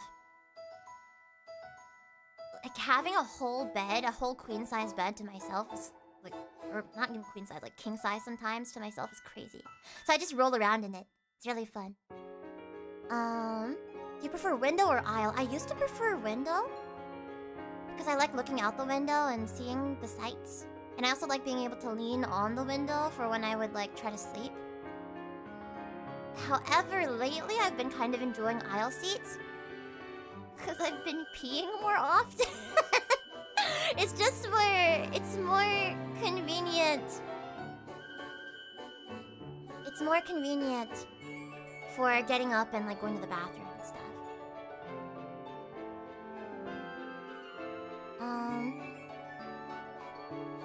1 second. I have to BRB. I have to BRB. One moment.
Yeah, speak of the devil. Speaking of peeing. Speaking of peeing.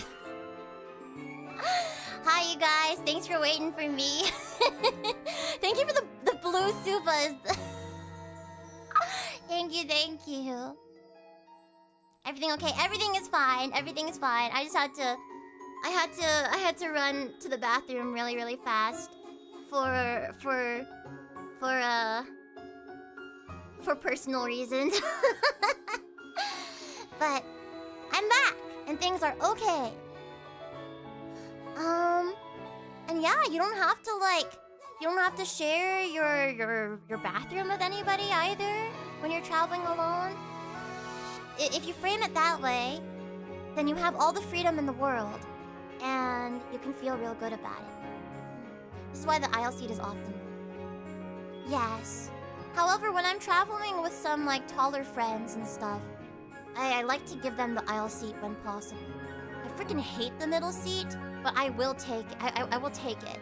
I will take it if it means giving some of my taller friends more space for their legs. Everything come out okay? Yeah, yes? Yeah, yes? Oh, everything... Yes. It's fine. Welcome back, dear little one. I hope your pee was refreshing and warm and relieving. Glad to have you back. Yes. Yes, it was. Thank you.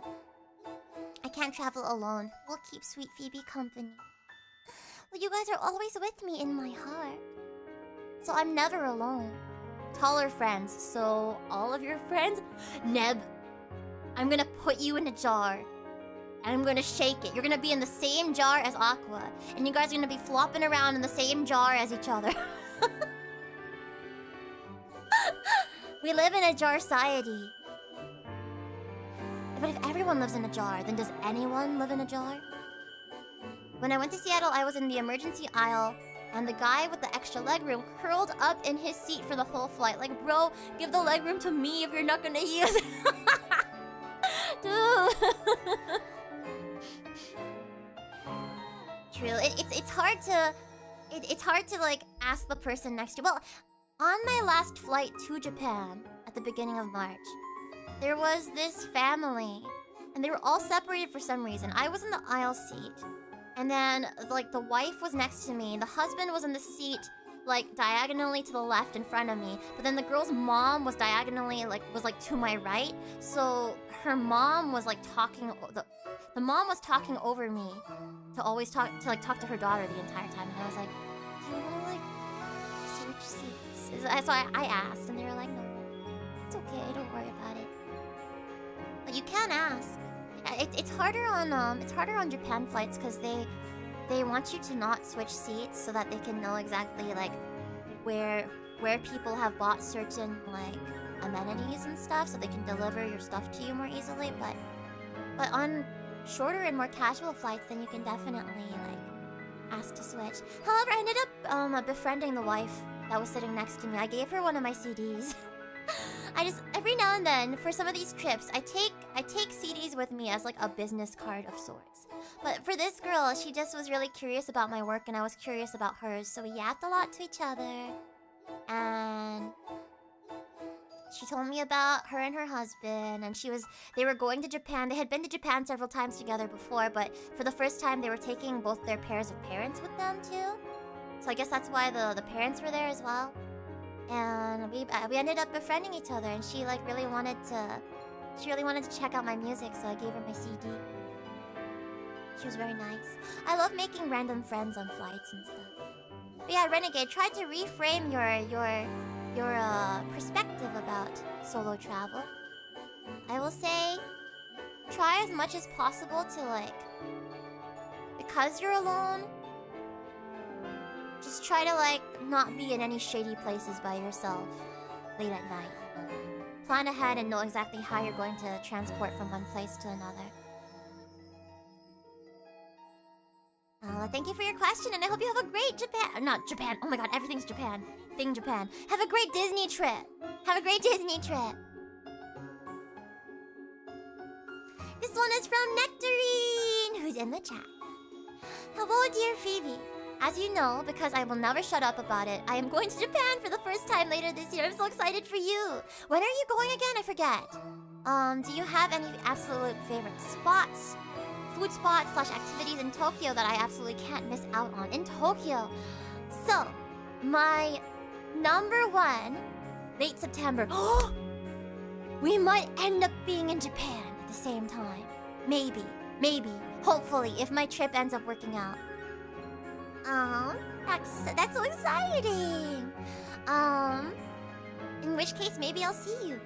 But a place that I always make sure to visit every time I'm in Japan is my number one favorite cafe of all time, which is called Hatifnut.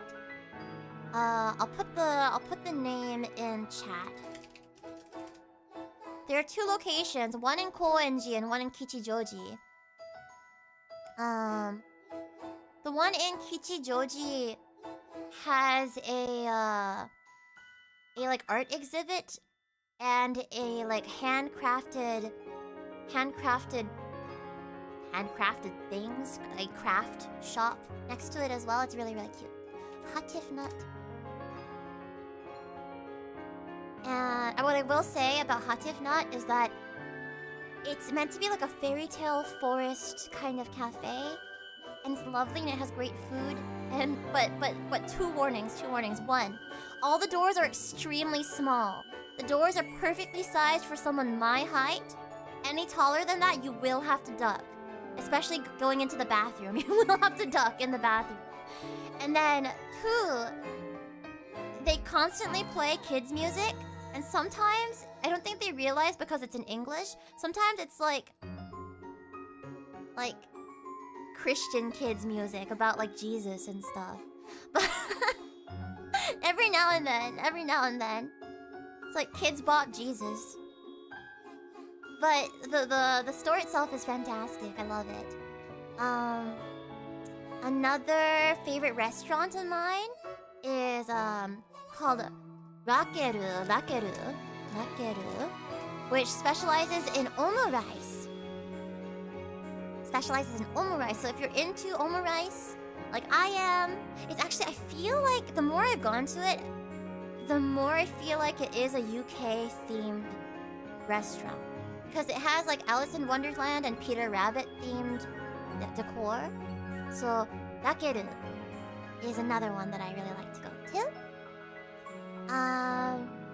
There's always Tokyo Disneyland and Tokyo Disney Sea, which the girls and I, the girlies and I, are gonna try to go to next time. There's Chiikawa Land, which I've never been to, but I would like to. I love the Sunshine City Observatory. I love it. I mean, there's always Tokyo Skytree. Tokyo Skytree gets quite busy. And it goes really high up, and I love Skytree, but the Sunshine City Observatory at Sunshine City in Ikebukuro. If you've ever seen that picture of me in that like glowing autumn leaf like circle chair, I really like that picture. My mom took it. That was at the Sunshine City Observatory, and right now they're having this cherry blossom themed event at the observatory, and I really hope that I'll be able to go. I'm gonna try to go when I'm in Japan in a few weeks. Get some cute pictures and video there. They theme it so well. Last time I went with my parents in 2024, it was autumn leaf themed, and it was really pretty, and the entire place was made to smell like autumn and autumn leaves and stuff, and it was really nice. I don't know what they're gonna have in September. They may have the autumn leaf exhibit again. I don't know, but it was really nice, and at night it was so pretty. I was so emo during that trip.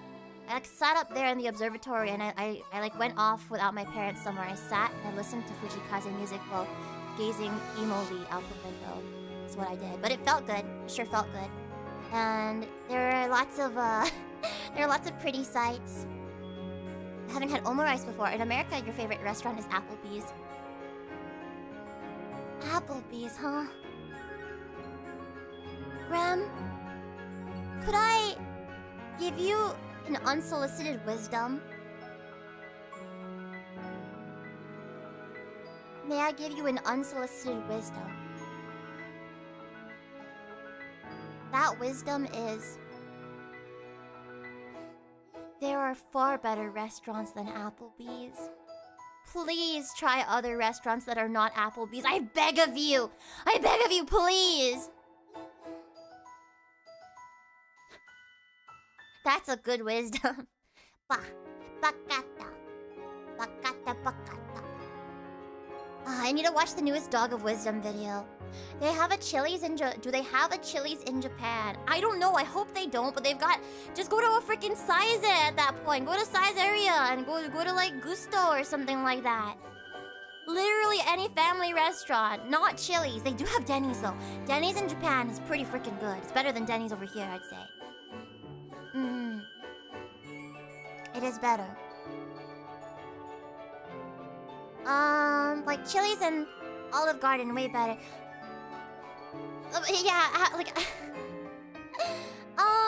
Okay, yeah, Chili's and Olive Garden are a step above Applebee's, I'd say. I'd say it's several steps above Applebee's.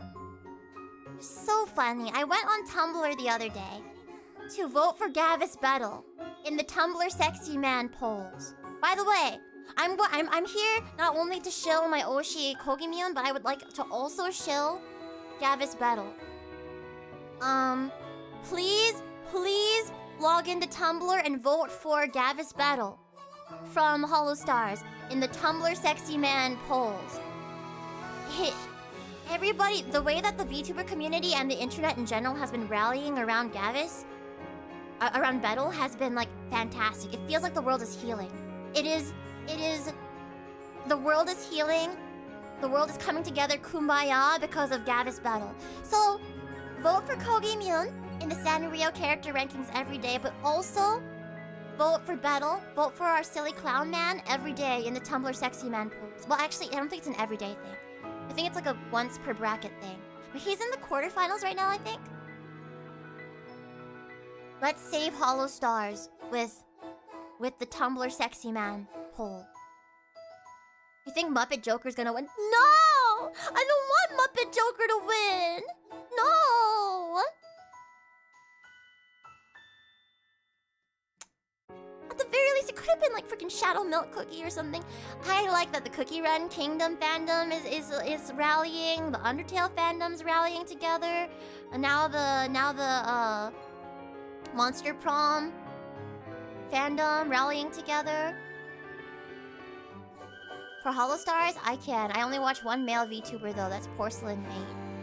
And that is okay. That's okay. However, regardless of if you watch Battle or not, please go support him. Tumblr was like Grommet Burger, then turn it into a McDonald's Whopper. My favorite Hollow Star. Oh, who's your favorite Nectarine?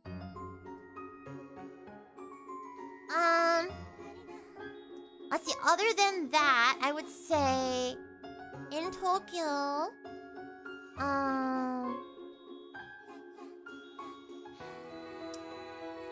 gosh, what else are my absolute go-tos? Oh yeah, Sanrio Puro Land. If you're a Sanrio fan, there are in Tokyo there are these like interactive art exhibit experiences that are called, oh shoot, what was it called? If I go to my Google Drive, I'll be able to see what the Japan plan from last year was.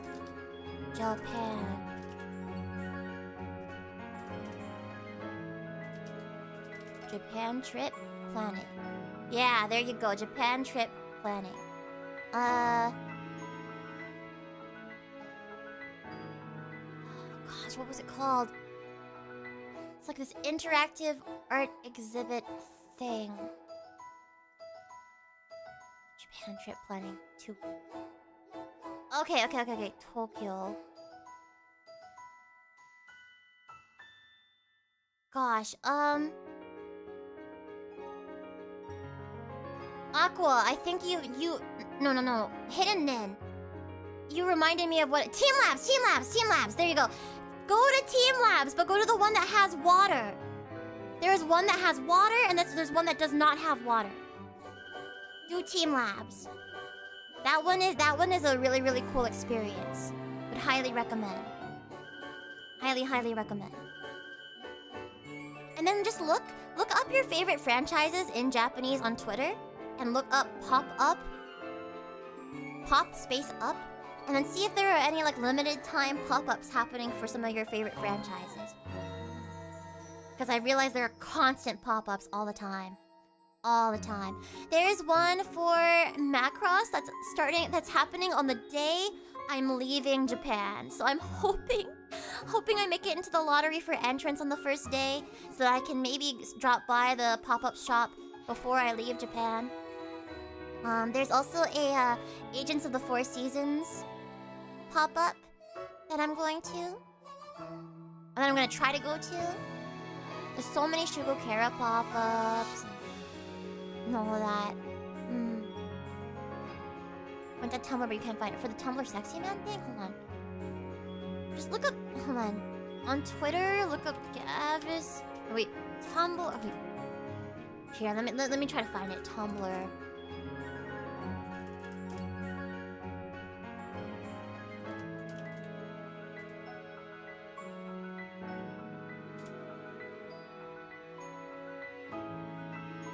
I don't know. You can do Twitter as well.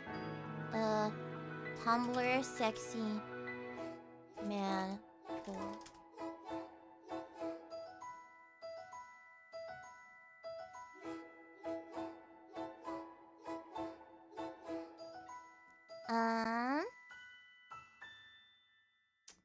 Where are you? Here it is. Here it is. Here it is. Here it is. Here it is. Sexy people contests. Where is the poll specifically for? Go Hugh Morris, go! Go Hugh Morris, go! The one person I'd be okay with beating Bettle at this point is yeah, the one person I am okay with beating Bettle at this point is maybe Hugh Morris. But so go to here, tumblr.com/sexy-people-contest-2026.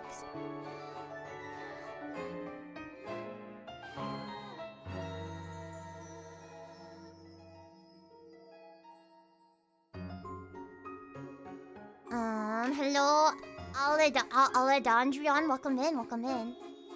There you go, now you guys have the link, now you got the link. I'll let you know if I think of more things within Tokyo, but of course there's like, if you're into fashion, there's going to Shibuya 109, there's also going to La Forêt in Harajuku. Shibuya 109 in Shibuya, La Forêt in Harajuku for fashion. Traveling to San Diego soon. Has anyone already asked Phoebe if she recommends any cool activities and/or restaurants there? I have so many San Diego recommendations, so many. But San Diego's also large. What I will say is there's a place called Convoy in San Diego. It's a street called Convoy Street, and around that entire long stretch of street is the best Asian food. Best Asian food. My favorite honey toast place is there. It's called Up to You.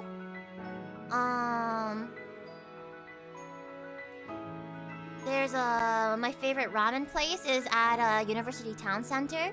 It's called Ramen Nagi. But there's so many good ramen places. So many good ramen places. There's lots of good dim sum in the Convoy area as well. I would also say she really is one of us. Yeah! You know! Once a San Diegan, always a San Diegan. There's also pretty places, Balboa Park. In terms of beaches,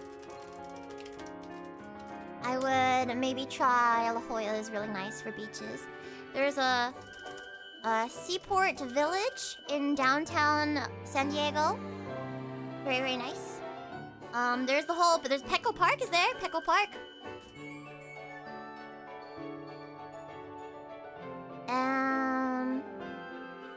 Where else? We've got the San Diego Zoo, Legoland, SeaWorld. I think we also have Sesame Street Land. We've got the aquarium as well. Your favorite US yakitori spot is on Convoy, Yokohama Yakitori Kobo. I did not know, but I'm putting that down. I'm putting it in my group chat with my sisters. There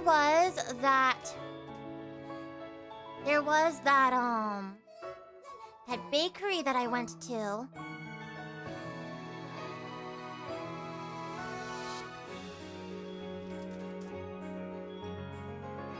There was that bakery that I went to with my sister where there were the ribbon, or like the bowl croissants. Gosh, what was it called? Hey, what was that bakery? Oh, Asa! It's called Asa. Asa Bakery.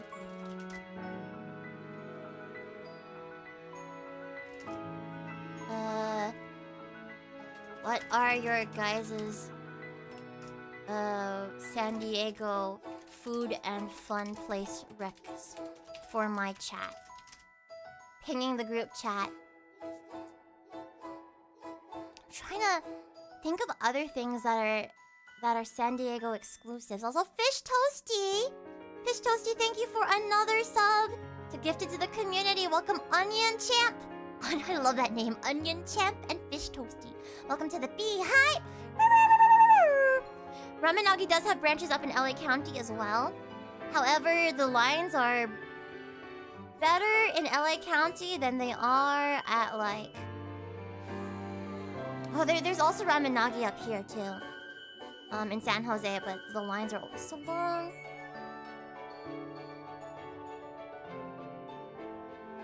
But yeah, I would basically recommend going to Convoy, the Convoy area, for any of your Asian food fixes. We got so many lovely things. Balboa Park is really nice. Oh yeah, I already said that. Sorry, Nectarine, I hope that was a lot of recommendations for you, though. I hope you have a really fun Japan trip, and if maybe we'll end up in Japan at the same time. Maybe we'll run into each other. This next one is from an Oni Moose. I almost read that as Ao Oni Moose. An Oni Moose. An Oni Moose says, I'm trying to have... They want bad advice. They want bad advice. Bring on the bad advice. I'm trying to have a serendipitous trip, just like the ones that rom-coms promised me can happen. But no matter how much I keep track of my Oshi's travel plans, stalker, I never run into them to start a romance. Although there were a couple times I might have run into them, it was hard to see clearly through the pepper spray. How can I make sure I run into my internet waifu while traveling so she can see we're meant to be? Well, if you've gotten close enough to her to be pepper sprayed, try a ear tag next. Just kidding, don't do that. So I carry air tags with me. So that, like, I don't know, people can find me if I get lost.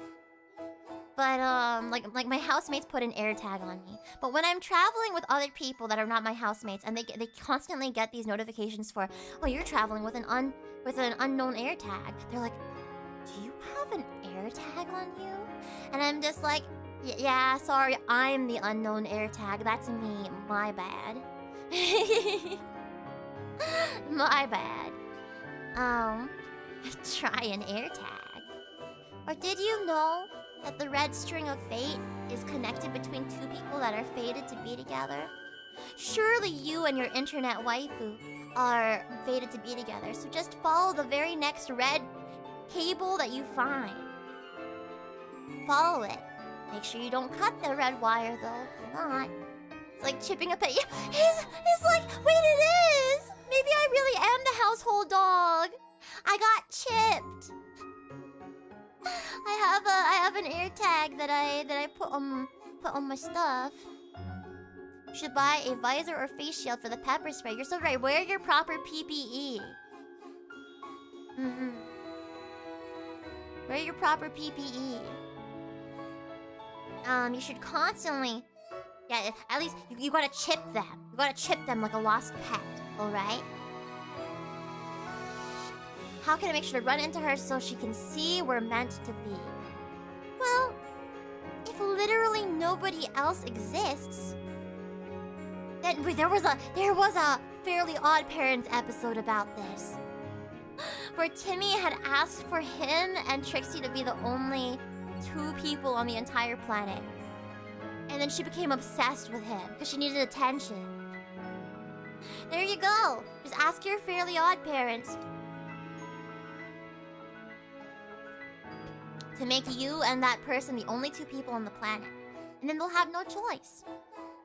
However, I use my powers for good only. So, you're gonna have to ask another fairy to do it for you.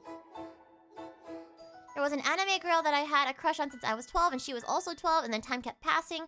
I don't like to tell people about her anymore. That's the thing, is like, your childhood crushes will always be your childhood crushes. That's the sad thing, is like, seeing your favorite characters not age with you. They can age with you in your brain, I guess. I guess that's what the whole point of like fan art and fan fiction and stuff, so that you can age them up. Sometimes shows do it like officially. Like Macross Frontier had that whole like sequel after story 10-minute short where Ronka was like several years older, and I was like, wow, she's like my age now, you know? Yeah, but animated girls don't age at the same rate as humans, so now it's weird. But you gotta be forgiving with yourself because you were also 12 at the time, you know? Some of my like childhood crushes, like I crushed on Sora. And I was like, what, 5 years old or something? And then I grew up, and eventually I was also 14 like Sora in Kingdom Hearts 1. And then I grew up some more, and I was no longer 14 anymore. But like you could still think they're cute, you know? The creator of Haruhi Suzumiya drew her older, by the way. She doesn't even look like Haruhi anymore in that picture. I mean, I guess she's got the same hair color. It's true, Phoebe ages in dog years. I age in dog years.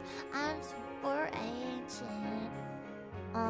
Only crush on anime girl with a visible mother so you can upgrade over the years. Oh my god! That's crazy. Are those the pro strats? Those are the crazy. Yeah, that's the tech. That's the tech right there. That's the tech. So for an Onimus, to add to that, I guess run into her like family members as well. Show her family that you would be a good partner for her. Imagine this. Hold on, I need you to picture this. I just got a story idea. Person has a stalker. A girl has a stalker, and she is aware of this guy and is totally creeped out and wants nothing to do with him. However, in the normal everyday, he's about as normal as any other person. In fact, he's quite charming. He's got a good job, and he's handsome or whatever. So the guy ends up like on purpose befriending the girl's family.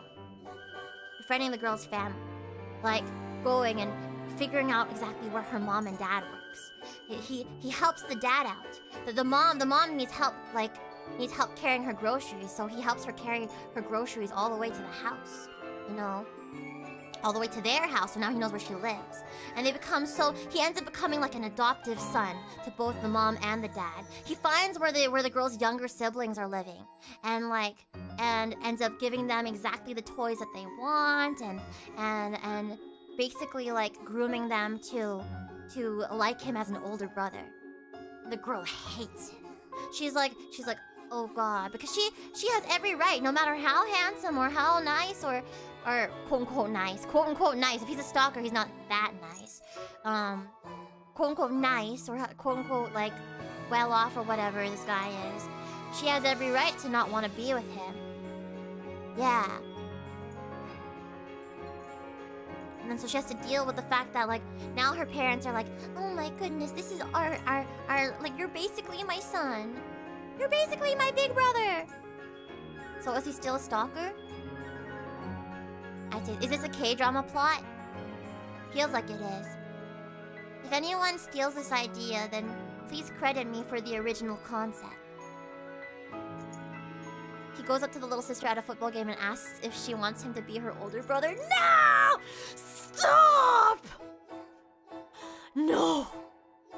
Oh god, I'm getting war flashbacks. That was the thing, was that in order to... I didn't mention this earlier. In order to vote for Bettle in the Tumblr Sexy Man polls, this is why I brought that up in the first place. In order to vote for Bettle, I logged into my ancient Tumblr. You guys would never be able to find it. It does not have any usernames that you guys are familiar with, or any of that kind of content. But like... I went to my like locked private Tumblr. And I was like, ooh, what's in here? And I read backwards all the way into high school. My old diaries and journals, and I relived childhood trauma that I had like disassociated. I forgot had happened.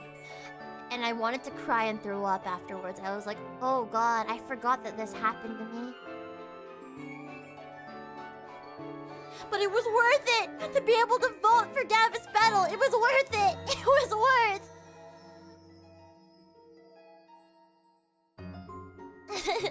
Also, hi, Paparalon. Hello. Yes, this was at like 3 in the morning last night. I stayed up way too late. I should not have been. I should not have been awake at that time.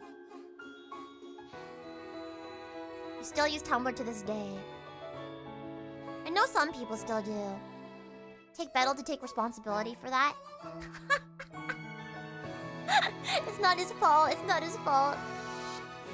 Let the silly jester man just revel in his success. Let him. Greetings. I like washing the dishes because I get to snack on soggy leftovers. Ew! No! Stop! Ew! Anyway, and Onimus, best of luck with that. The next question is from Pandu. Pandu asks for good advice. Is it better to carry extra luggage from home or buy one on your destination for the gifts and stuff you buy while traveling? Now that is a question. I think that it is... If you don't have a whole lot of luggages and you want to build your luggage collection, why not just go with one and then buy an extra one while you're traveling? But then if you have a lot of luggages, too many luggages like I have, way too many luggages, then I think that strat that I mentioned earlier is better. Is to like put a smaller luggage, a smaller carry-on size luggage into a bigger check-in size luggage, and then carry that with you. Yeah, exactly. So then on the way back, you have that extra suitcase. The only problem with that is that you need to be able to like fit everything into the smaller luggage first. Though you can pack stuff around the smaller luggage as it's inside of the bigger luggage. Yeah, definitely try that strat of putting the small luggage into the bigger one first on the way there. When will you log into the old AO3 account? So surprisingly, I never was on Archive of Our Own. I used fanfiction.net. That's what I used when I was younger. But I should check out AO3 sometime, probably. That's like the meta now, right? That's where people consume their fanfiction. Can we read your fanfictions? I don't know where they are. I feel like they were written either in like a Google doc somewhere, or like on like a lost email, or put into a Tumblr post that I never will be able to find ever again. So I did not take good care of my fanfictions. I did not take good care of them. A lot of fanfiction has actually moved off AO3 and onto forums again now. The earth is healing? The world is healing? See, I did a lot of like... Rather than writing fanfiction, I did a lot of like role-playing. And those were in the forums on Gaia Online. However, my Gaia Online account is now lost media because... Because it was on like a Yahoo email. So I don't remember the password. But in order to reset my password, I need my email. But it was with a Yahoo email that I no longer have access to because it was deactivated due to inactivity. Also, thank you so much, Fish Toast! Thank you so much, Fish Toasty, for another sub to the community. It was very kind of you. Welcome in Ryojin to the Beehive. So many gift subs today, Fish Toasty. Thank you. Is that the Densetsu part of Densetsu.EXE? Yup. Author X Fujikaze self-insert. No, but actually, there are members of our community that have written beautifully written Kaze Phoebe fanfiction. Not even because I asked them to, but of their own accord. Like, there are legitimate Phoebe Kaze shippers here in the FeebeeHive. Which makes me happy that you feel like I am worthy. I do think that if we knew each other IRL that we would get along because we have a lot in common, but like no, they really did. It really was of their own accord. It really, really, really was. And then they gifted it to me, and now they're my precious treasures in my starred folder on my Google Drive.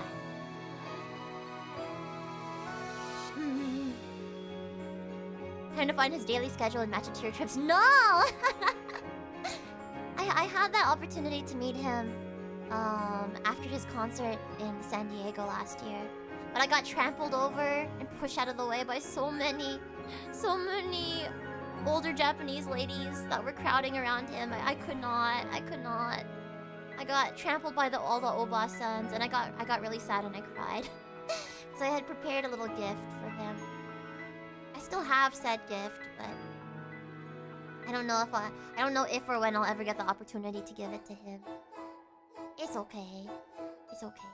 I did not actually get to meet him, but it was cool seeing him walk out of the theater in like a custom Kaze Padres jersey. Did you guys see, by the way? He has a new music video that released yesterday. He has a new music video. It's really something. It is truly something. Also, thank you so much for another gifted sub to Meat Fish Toasty. Welcome, Meat, to the FeebeeHive. Phoebe has to go move it, hags. I still have eggs. No, that's so mean. That's so mean. Hi, Phoebe. Just want to say you're really cute. Also, how can I submit advice? Thank you so much, Mr. Stickles. There is a Google form that is open all the time that you can submit to. Unfortunately, on Twitch, it's not there. But if you go to the description in the YouTube stream, or if you like go to I post it to my like YouTube community tab every month. And it's also in the announcements channel somewhere on the Discord server. It's in there. So I'm going via a Google form. Hi, I'm from Indonesia. Welcome in. Welcome in. How are you? Feel free to submit your questions to that form, Mr. Stickles. I should make a command on Twitch for it as well. Or do I have one? I have a command on Twitch. Advice. No, I don't have one. Oh, darn. That's okay.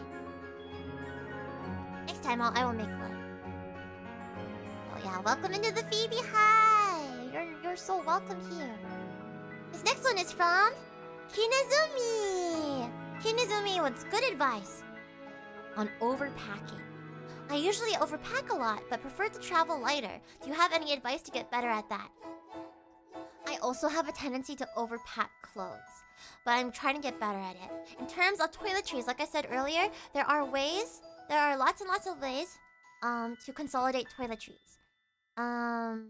If you get sample-sized bottles, I mean, you can buy travel bottles from the store, but if you get like sample-sized bottles of like skincare stuff and like containers of those, then you can use those to like refill for like your travel size stuff.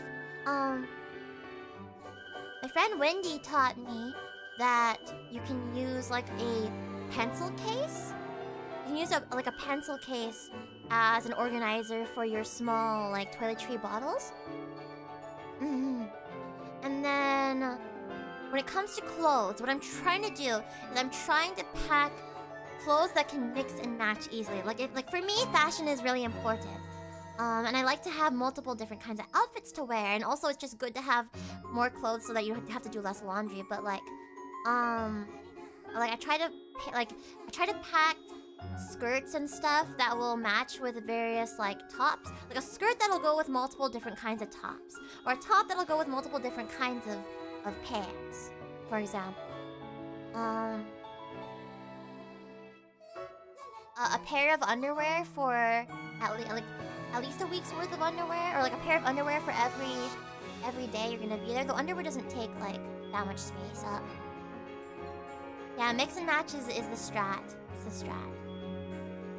So that's how I would say to consolidate. I'm still getting better at it too, but I'm learning more and more and more. Yeah, you gotta find a pants that combo with everything. Exactly.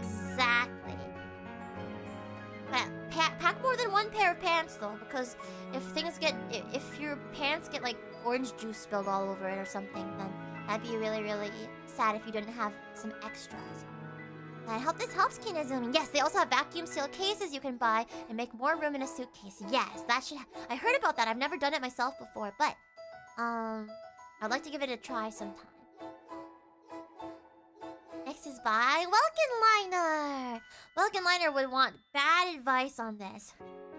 Welkenliner says, I was interested in traveling to the moon, but I was given a warning that an evil scientist is planning to fire his yellow laser at it. I'm wondering if I should go there before or after it happens. Well... depends. Do you want to... From where do you want to view the action? That is the question. Do you want his yellow laser all over you? Would you like to see it approaching menacingly? Or would you like to watch him fire the laser? He's aiming even higher! He's pissing on the moon! No, I knew exactly what I was doing phrasing-wise. Please tell me this is a Sonic... Please tell me this is a Sonic reference, please. Gotta figure out the best laser angles for the gram, exactly. So yeah. From what perspective would you like to see him fire his yellow laser? Because if you go before it happens, then you get to watch it come at you. If you're into that. Or if you go afterwards, you can go assess the damage. Maybe get to like try some moon cheese. Cheesed up moon cheese. Best of luck with that, Welkin. Let us know what you end up deciding. Next one is from Anananana, who wants good advice. How do you find courage to travel alone, especially as a girl? Yeah, that's a hard thing, right? And I do travel a lot alone. As a femme person, I do travel a lot by myself. For work and all of that. I think what helps is know your exact plan in terms of transport. So that's the scariest part, right? Is the transport. Like planes are typically safe and fine, but getting from the airport to your hotel or wherever is the scary part, right? So know your plan of attack. Lyft. I don't know if Uber has something like this, but Lyft. If you take like Lyfts and taxis and stuff, Lyft has a feature where you can actually specifically request only female drivers, if that makes you feel better about it. Yeah, and plan your travel plans ahead of time so that you don't have to stand there like on the sidewalk figuring it out for a long time. And then be confident in... Like, of course, there's always things like pepper spray and stuff, but you kind of can't take that with you through airport security, so you have to check that in. I think Uber has that as well, but I don't know how much it is used. That's good. That's good that they have those features for safety. And then they have like little alarms that you can carry around with you too. That said, though, if you make sure that you stay generally in a lot of like populated places, then there's always gonna be somebody there who could probably help you if you need it. There's no bad angle. It looks like two balls in a bong. So stupid, Aqua. I freaking love that video though. It's so good. It can be scary, but know that it has been done before. And if you plan accordingly, then you can keep yourself extra safe. And honestly, I do feel extra safe carrying that AirTag around with me. You give the AirTag, or you have somebody else track the AirTag on you, like not just you. Have it be on somebody else's iPhone. Like like a trusted friend or a housemate or your parents or like a family member. Have them track you with the AirTag. Or like have that one of those apps on your phone. Sorry, the sky is so beautiful outside. Pretty. Can be done though. I believe in you. No.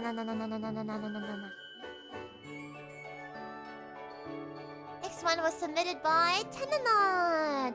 Everyone going to Japan in September? Hello? Some of my housemates, Lapis and Hibiki, are going to Japan in September too, but it's like earlier than I would be going, unfortunately. They want good advice. I'm traveling to Japan for the first time in September. It's a solo trip and I'm very excited for it. However, I'm afraid I'm going to get lonely. This is my dream trip, and I know I'd lose my mind if I went with friends or family for the first time, and they want to do different things than I do. I'm choosing to not go with anyone due to wanting to have a strict schedule of things I only want to do, which is valid, so valid. But I'm afraid of eating alone, walking alone, going to events alone, and overall being lonely, even though I'm making the conscious choice to do so. Well, think about it this way. I'm excited for your freedom. If you want a companion, there are social events you can go to as well. Or, I have two different advices for this. If you really end up getting lonely, there are ways of meeting people over there. And it doesn't have to be the dating app kind of meeting either. Like they have apps and websites where you can like meet up with people for like, oh, foreigners gathering or something like that. Or let's learn Japan. Let's practice our English and Japanese together. Language exchange gatherings. Or let's do a cooking class together kind of gatherings. They have those. And then you can see people that way. Maybe make a friend and ask them to come along with you. And maybe you'll have a friend to hang out with next time you're in Japan. Or you can bring a plushie with you. An oshikatsu with it. Bring along an acrylic stand, a Phoebe acrylic stand maybe. Or a plushie, and take it with you, and then you're not alone. Then it's like you have a little buddy, and you're taking pictures of them everywhere, and you can oshikatsu and have lots of cute pictures to post up on your socials. And yes, there are bars. There's like group excursions, like Blue said, like hikes and stuff, and tours. So then you don't have to be alone. Bring a little Phoebe. You know what me and Paichi did? We printed out some of the chibis of us that Aqua drew, and we put them on little straws. We taped them to little straws. And we use them as like little puppets so that we could take pictures of ourselves in various places on these little like popsicle stick puppet. With these little popsicle stick puppets. We need the Densetsu.EXE plush set. So far we have the little like headband heads, but I hope to be more than just a head one day. God, the sky is so beautiful. It looks like heaven. Phoebe distracted by beauty. Now she knows how chat feels. Oh. You're so silly.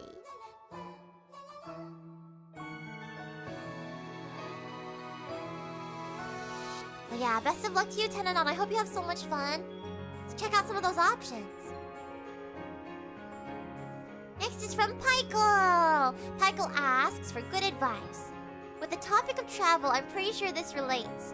I recently discovered that I get incredibly anxious and overwhelmed, and I'm not sure where I'm supposed to go or what to do. Are there any strategies or anything that people use to be a functional human at an airport? At airports. See, I felt that way too very much when I first started going to airports. It's the same thing as when people ask me how do you get over stage fright. It's from doing it over and over again. But I will say, maybe it would help to make a list of steps for yourself. And here is my list of steps. So I get to the airport, right? And then I almost always have a checked bag. So I go and I go up to the airline kiosk for the airline that I'm taking. And I print out my luggage tag there. My baggage tag, and then I tag it up. I check in my luggage, and then I immediately check what gate I'm flying out of, and I go to the respective security gate. At security, there's a couple of things. If you don't have TSA pre-check, and I'm assuming you don't, go through the regular TSA line. You're gonna have to take your shoes off. They have little bins. Typically, if they don't, then you just plop your bag down and you push it through. So then step one would be check your bag at the airline kiosk. Step 2 would be go through security, and at security it can be broken down into a couple of extra steps. BGM's a little loud. Oh, is it? Oh, we've been going for almost 3 hours now, and you guys didn't tell me. You didn't tell me that it was too loud. But this is the volume that my BGM is normally at. Does it feel different than usual? Oh no. I might just keep it this way. Sorry, I might just keep it this way because I don't want to touch anything from my setup.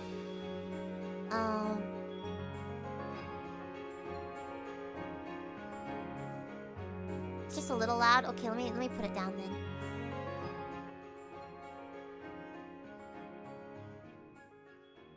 Is this better now? Also, Jerkin, yeah, you got gifted a sub! Hopefully this is better, but if it's too quiet now... That's pretty quiet now. Can I undo it? Yeah, there you go.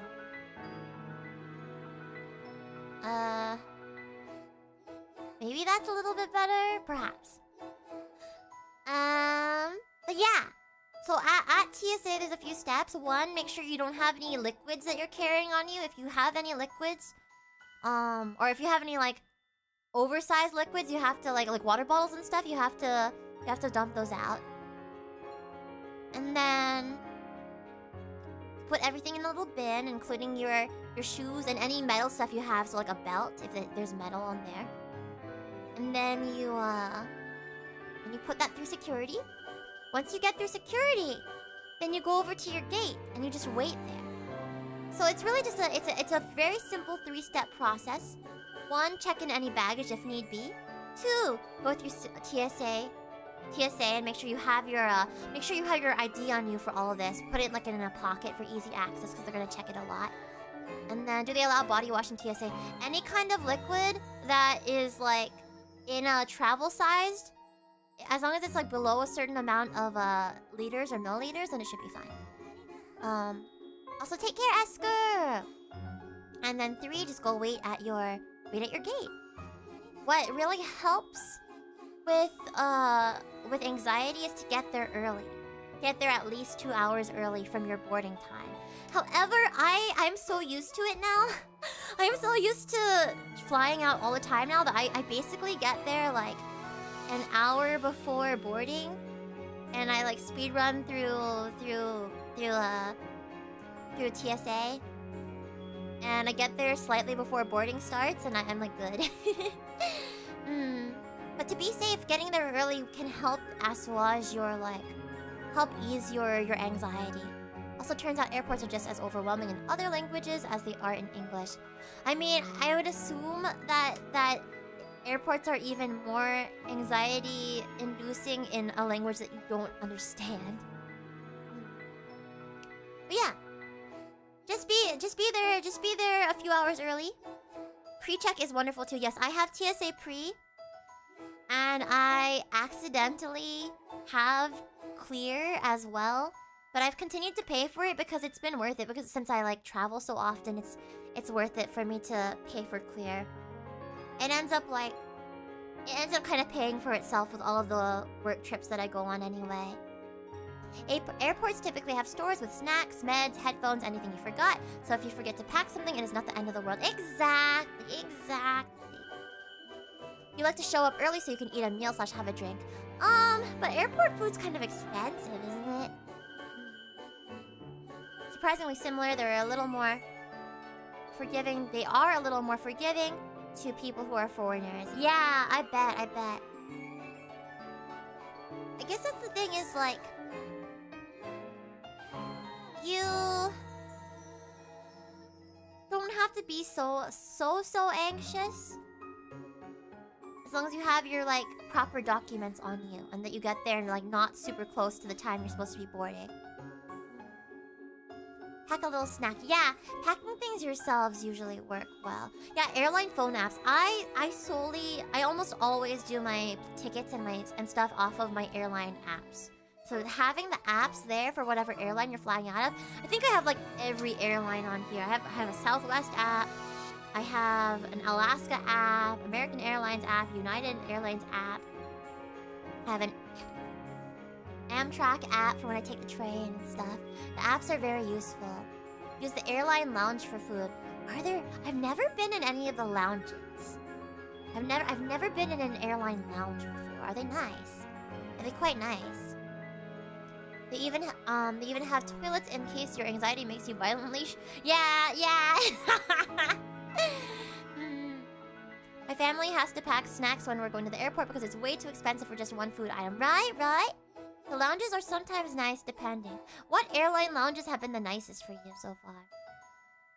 But yeah, so TLDR, 1, get there early. 2, try to write down the steps for yourself or have the steps in your head. And then 3, try to use airline apps. Hopefully that'll help you feel less anxious. I don't know, like a month ago I was at an airport in the US and they told me to walk through the security thing with my passport, and the person after the security thing got mad that you didn't put your passport with your carry-on. Well, that just sounds like a miscommunication. It does not happen very often. It's never happened to me before. But I do know that some airports are worse than others. I may just have had luck with going through nicer airports. I don't know.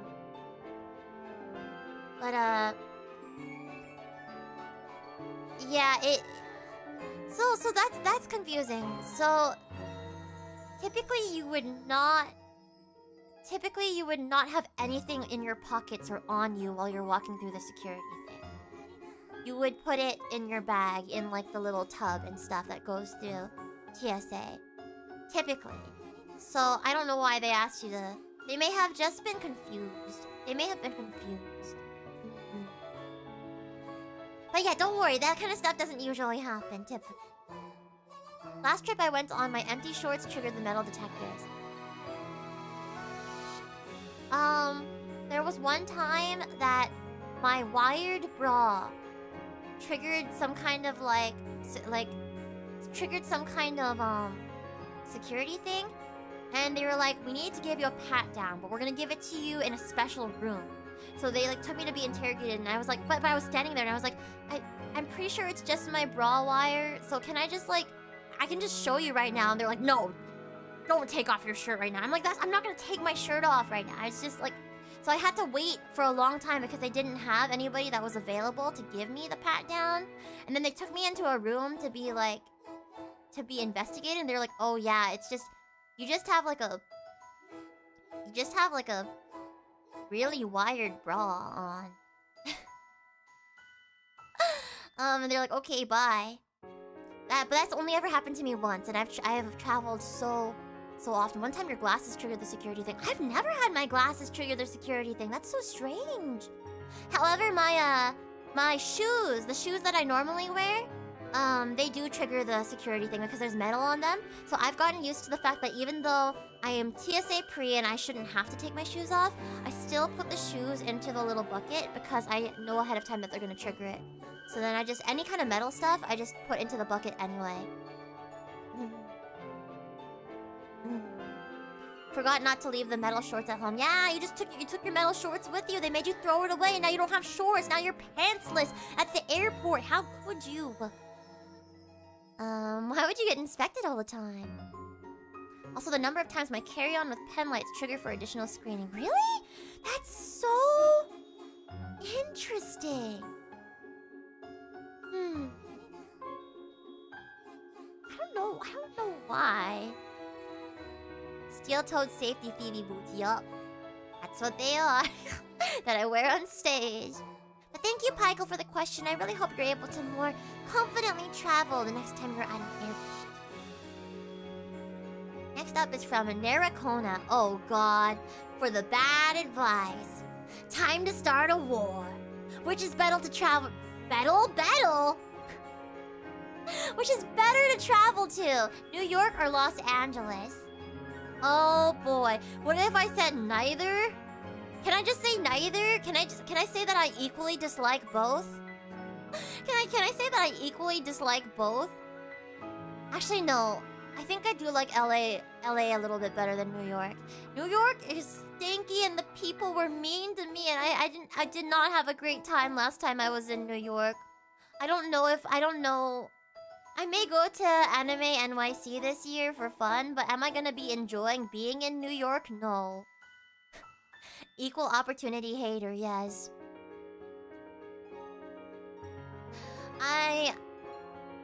I did not have a good experience in New York. I'm not even talking about the airports, dude. I'm talking about being in New York.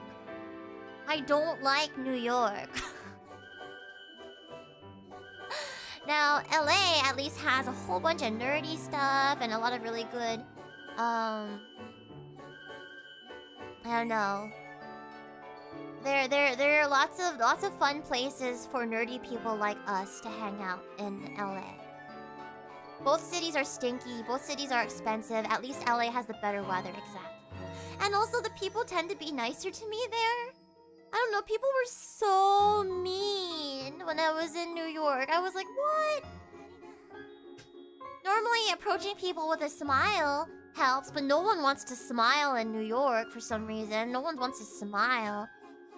However, I do like the transportation in New York better. However, I think I'm just used to... I'm used to LA, probably.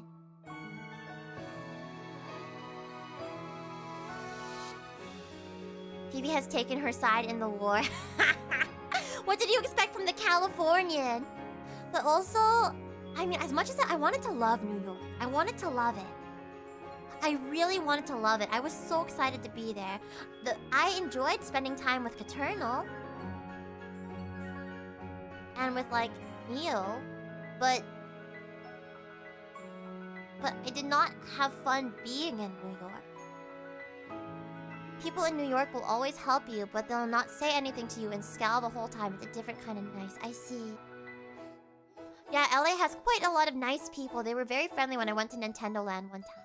Yeah, there's a lot of like, 'cause a lot of people come to LA to pursue careers and things like entertainment, you know? So a lot of people are like just a bunch of theater kids or a bunch of nerds that are there. And there's a lot of diversity. I know New York also has a lot of diversity, but specifically in terms of like my people, there's a lot of them in like California. People, so Solemn, are you saying that people in New York are tsunderes?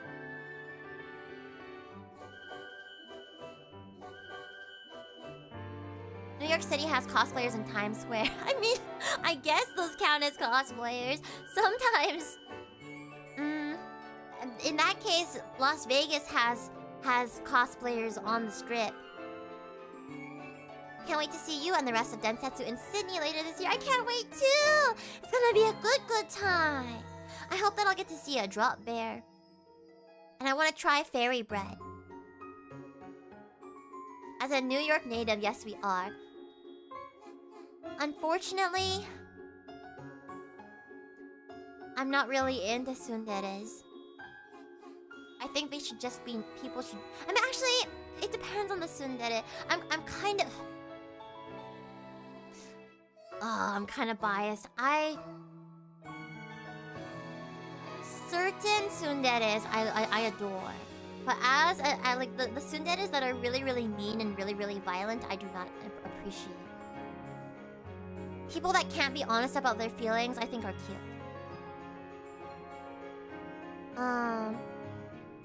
Toradora ruined tsunderes for me. You didn't like her?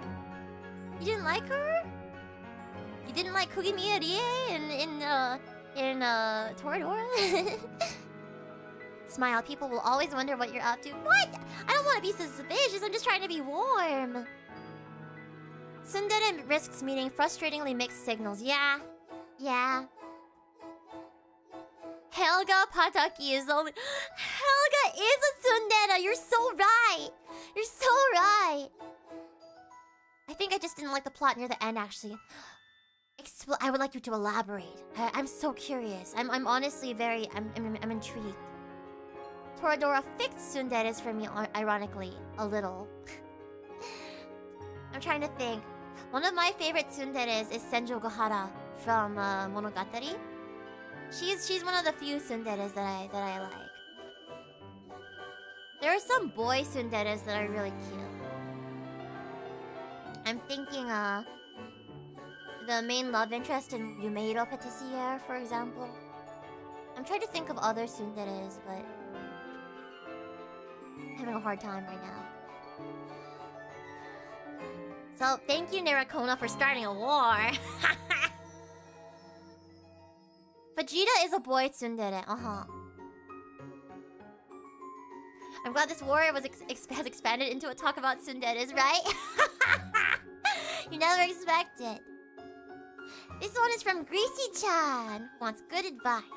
How do you manage hair/skincare routines when you're traveling? Do you try to pack all the products you'll need, find new ones when you arrive, or go low maintenance? I personally, it is important for me to upkeep my skincare routine. So I do in fact bring most of my products, but I try to put them into small travel-sized bottles. When it comes to hair, unfortunately, I don't have bottles to use for my... Or rather, I'm not good enough at taking care of my hair. I don't really know very much about hair care. So what I end up using is like either just buying something when I'm there or using... More often than not, I will use whatever the hotel provides that I'm staying at. Or if I'm staying at a friend's place, I use their shampoo and stuff. You're making bread? What kind of bread are you making? Tosakarin is peak tsundere. Yes, I love her so much.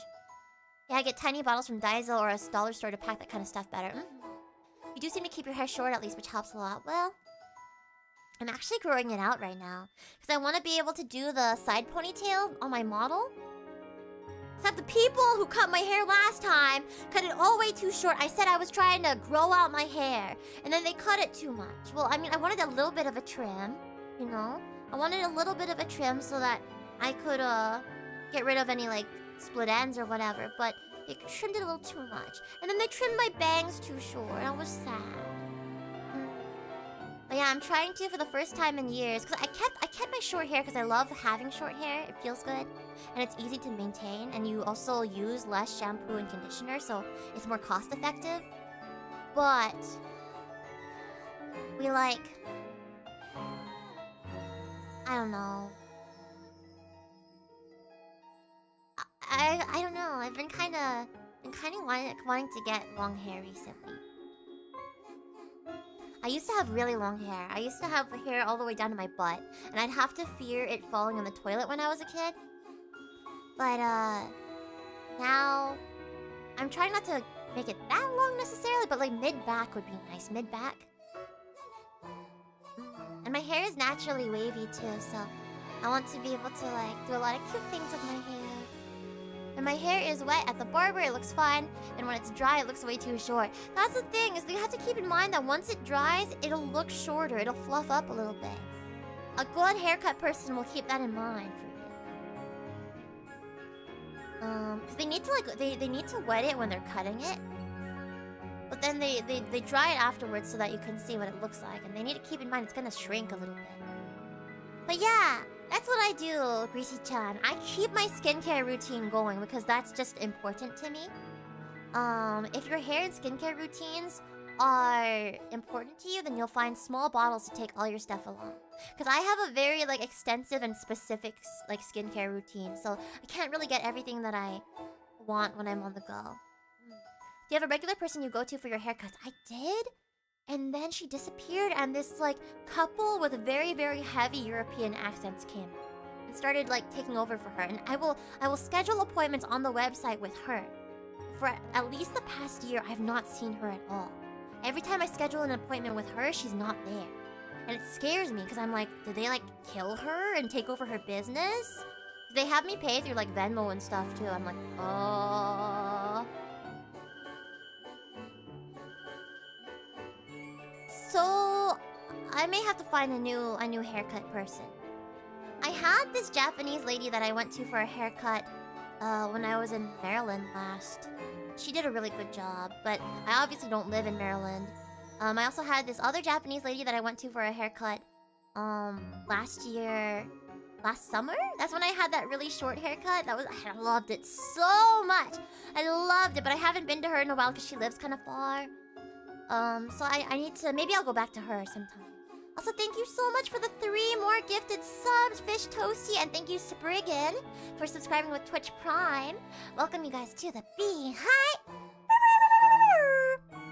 We started getting a perm recently. Now instead of ignoring everything I say and default Asian male haircutting me, they ignore everything I say and default Asian F-boy haircut me. Oh man, Solemn. Perms are cute though.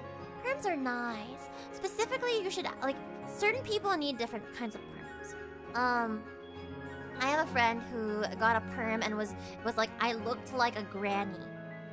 And I'm like, well, what kind of perm did you get? They're like, I went to like someone in the US.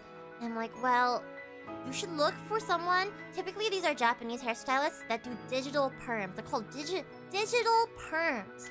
And those ones are like a slightly different technique for perming. And they turn out a little bit more like the Asian style. Default Asian male haircut is so real. There are a few different default Asian male haircuts. My favorite is the anime boy haircut. That's my favorite one. Honestly, if I had to say, like, physically, if I had to type, it's like anime pro tag hair. Anime pro tag hair. There are a few people in my life that I can think of that have that haircut, and I'm like, yeah. Yeah, if I was a boy, or a mass presenting person, I'd get a anime boy haircut. I always wanted that hair, but I was too curly for it. Likewise, other than perms, they have straightening treatments if you really want as well.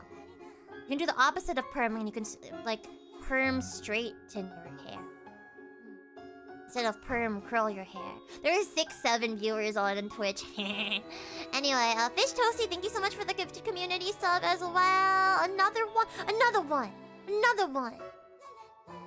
How pro tag hair are we talking? Yu-Gi-Oh or Ichigo? Depends on how you... What? Yu-Gi-Oh hair is hard to achieve in the real life. You need way too much hairspray for that.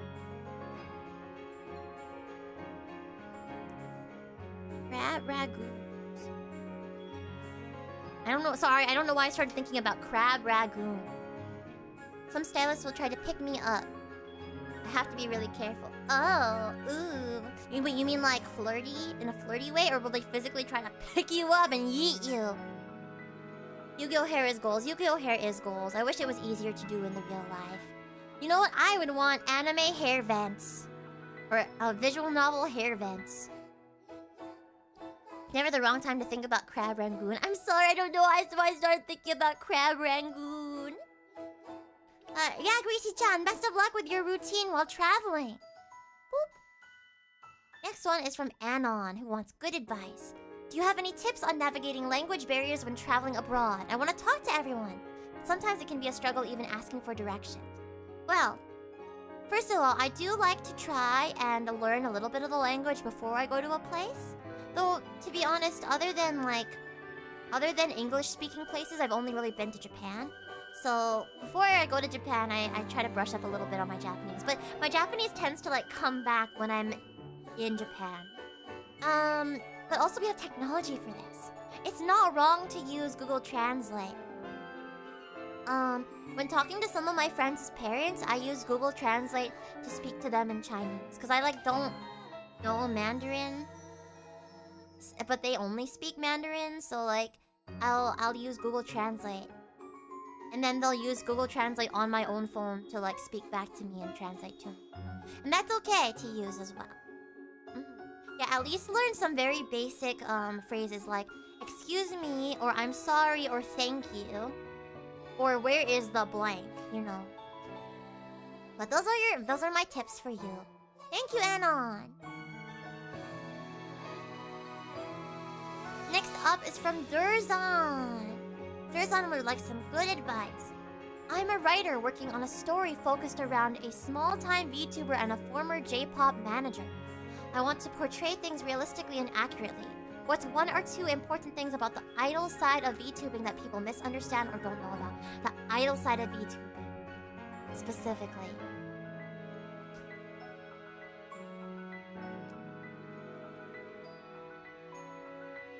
that there are the idol side of VTuber. I think there are some. Well, first of all, that's very cool that you're working on a story. I love writing things too, so best of luck with that. Idol side of VTubing. What would count as that? Is the music part? Or is it like the idol culture? There's a lot of people who like assume the worst about idol culture. They also assume it's the same as IRL idol culture. There's a lot that's based off of IRL idols within VTubing culture, especially VTubing idol culture. But there's a lot that is different as well. I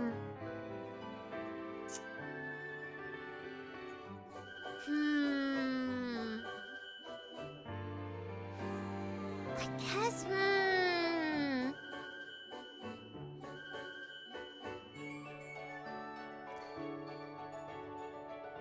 everything that I'm thinking of is maybe not useful for your story. Because when I was thinking, I was like, well, I'm an IRL idol and I'm a VTuber. And when it comes to it, performances, for me, performances are so much more fun when they're being done IRL on stage because I can do so much more audience interaction and improvisation. A lot of most VTubing, like, unless it's like a karaoke stream where everything's done live, most VTuber concerts and performances, especially if they're collabs, because you can't really do like live on call like karaoke very easily between multiple people. A lot of concerts and stuff are fully pre-recorded. And when it comes to IRL, I insist on doing everything fully live. I insist on doing everything fully live. But for VTubing, for like the big concerts and stuff, most of that is not. Like it's under the. I'm gonna be real with you. It's like they try to have the illusion of it being live, but as an actual like IRL live performer, the difference is so stark. It's so. I don't know if maybe you're leaking the secrets. I'm not giving any specifics because there are certain live performances that are live. There's technology for that now. They're starting to create technology for that. But I feel like it'll never. It just doesn't feel the same as being on stage. That's why I could never give it up, you know. Look, it's just for real. You gotta be honest, and that's why like when people compare. You're comparing something that's more polished and more pre-made with something that is like fully 100% raw, you know? And it depends on the concert and the talent. It's just harder. Technology to do stuff actually live is far more expensive. It's far more inaccessible and expensive. That's why a lot of the time, and it's harder to coordinate multiple people too. So that's why most of the time, like I'd say 95, 99% of the time, stuff is pre-recorded. Because a lot of like events and like and people just don't have the technology for it, you know? They just don't have the tech.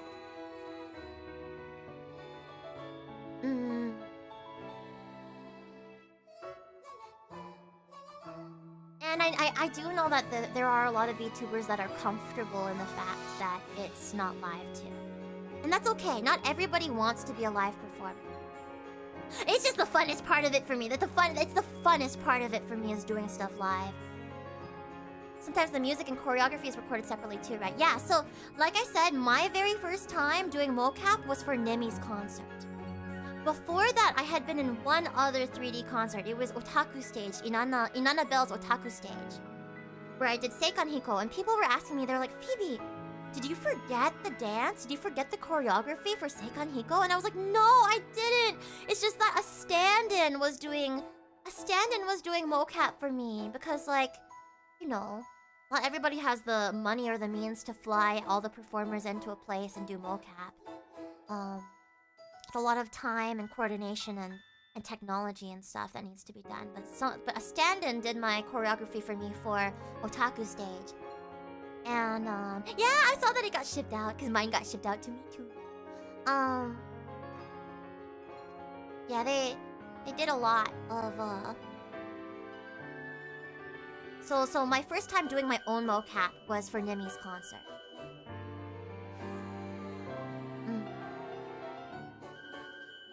And yeah, and it's fun doing your own mocap because it really the character moves like you.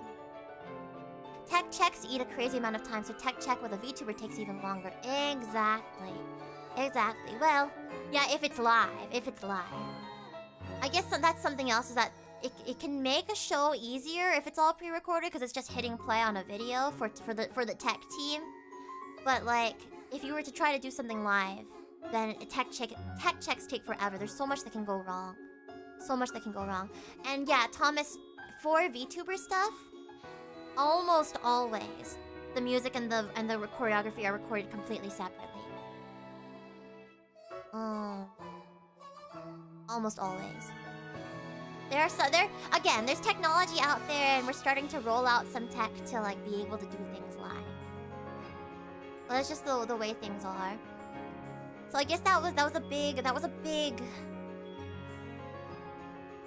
It's like a big whiplash for me, I guess. Was like knowing the precariousness of being on stage live versus the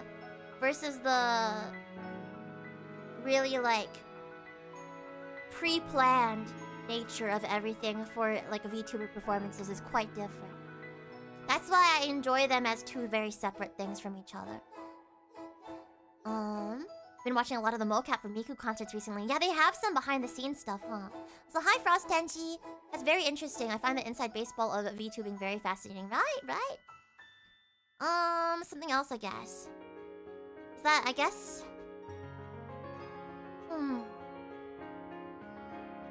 The idol side of VTubing.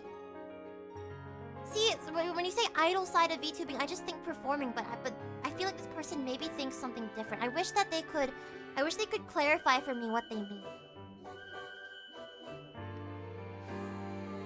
I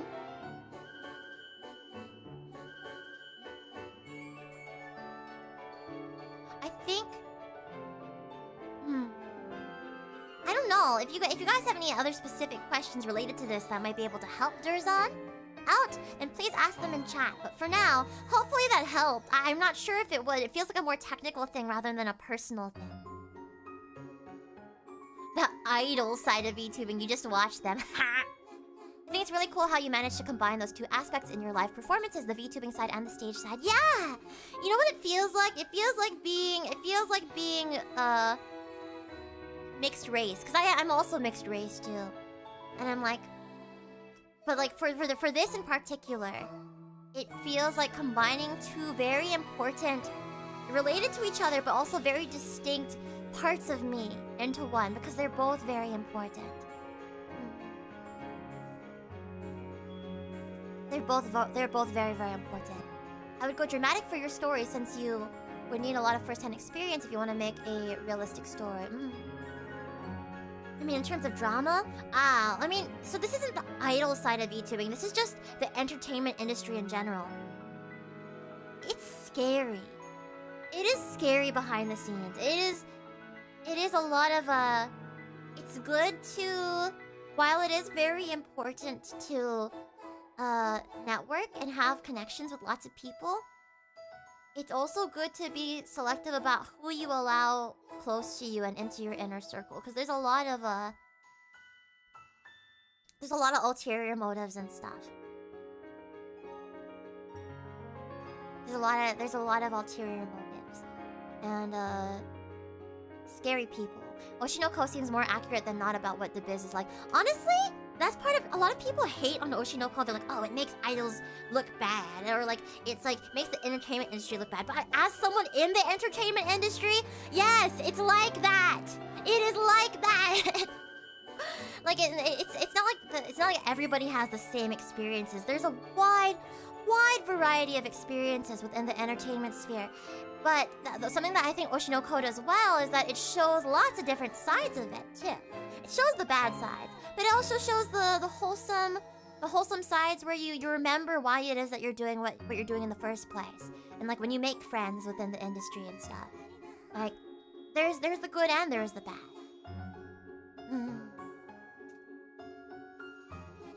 I feel like they should try to check out both sides a bit in person. Exactly. So Durzon, I think the best thing to do is to check out both sides.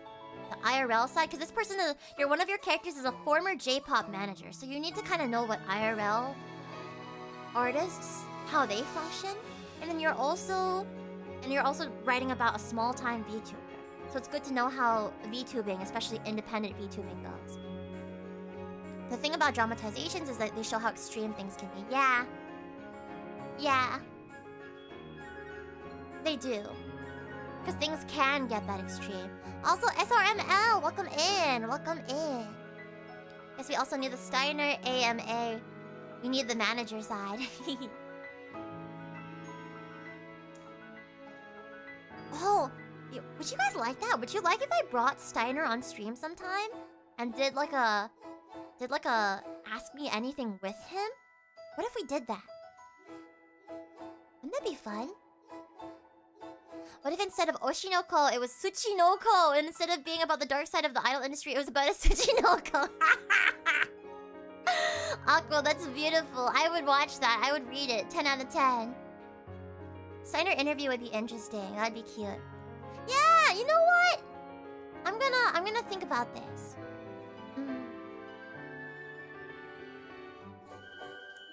Oh, my sister sent me some more San Diego recommendations. Oh, there is a pizza place in downtown San Diego that makes really, really good New York style pizza. I don't know how any New Yorkers would feel about this, but I think apparently they import their water from New York. I don't know. But it's called Bronx Pizza, and that's been me and my sister's favorite pizza place since we were kids. That'd be cool. I'd like to see a Steiner stream with all of Densetsu too. That we'd have to coordinate more. Steiner's in kind of a league of his own. Not sure he would accept your invitation. I know, right?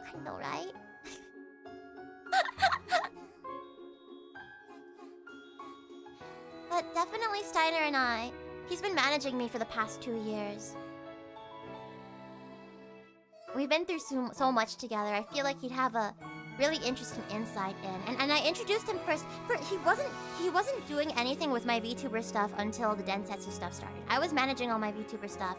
He managed a lot of my IRL idol stuff, and at least the performance part of it.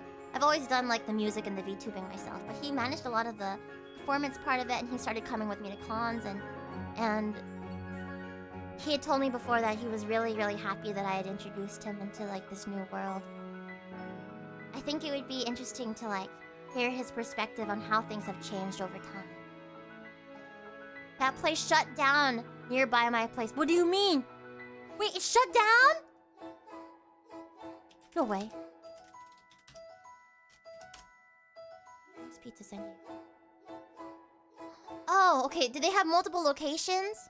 If you like Bronx Pizza, you would love Grimaldi's Pizza. Grimaldi's Pizza. Ooh. Where's the... maybe I will get pizza. I feel like my housemates... I wanted to say bye-bye to my housemates, but I feel like they've already left. Oh, it's in Arizona. Soka. If I'm ever in Arizona, I'll try to check it out. Yeah, Bronx Pizza. Very, very good. Very yummy. And then... yeah, I hope this helps, Durzan, and I'd love to check out your story afterwards. Next is from Ghost Pepper Cheese. So now we're getting into some of the miscellaneous questions that were submitted, other than travel questions. Do you have any tips for a long-distance relationship? Yes. But I mean, like, what about long-distance relationships? I mean, I would say something that's really important is finding ways to have quality time. So yes, I think, and like making it a habit to talk to each other regularly. It's like almost more important to text more and to message each other more and to call more because you're long distance, because you don't have the benefit of being able to see each other in person and give each other a hug when you need it. So like, say good morning and good night every day. Say I love you every day. I don't know, like for like me and my sisters, for example, like the way that we're able to spend time together is by playing games together, like finding those kinds of activities, or like watching anime on like Discord together or something like that.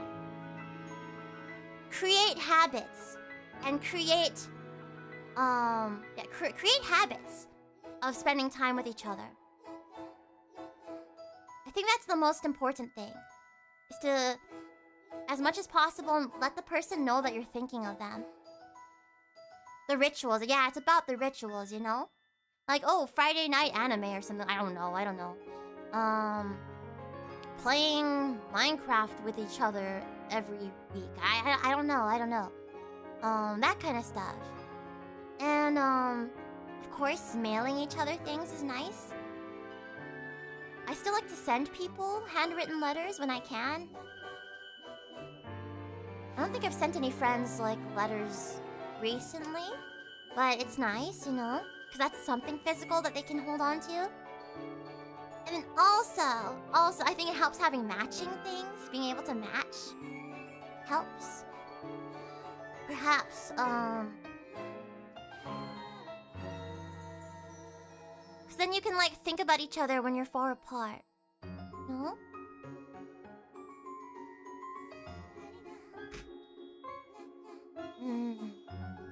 What else?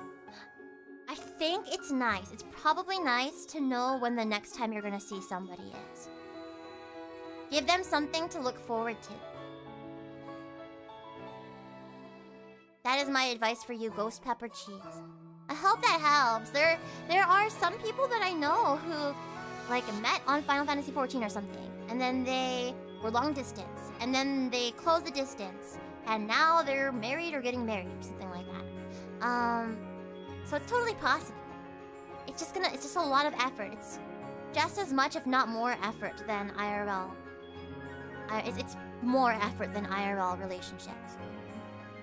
The Final Fantasy XIV to lovers pipeline is real. There's like several couples that I'm friends with that are like that. Listen to Itsu Demo Touch at the same time together. Well, here's another thing. Like, taking each other along on mundane, everyday tasks. Like, if you're at the store, maybe, like, video call with them so that, like, you can just come along with... I don't know, that sounds like... I would like something like that, probably. Or, if you're on different time zones, then create a schedule of, like, oh, I'm gonna be home from this time to this time. I'll be free to call from this time to this time. So that you can, like, see where the overlap is when you're on different time zones or something.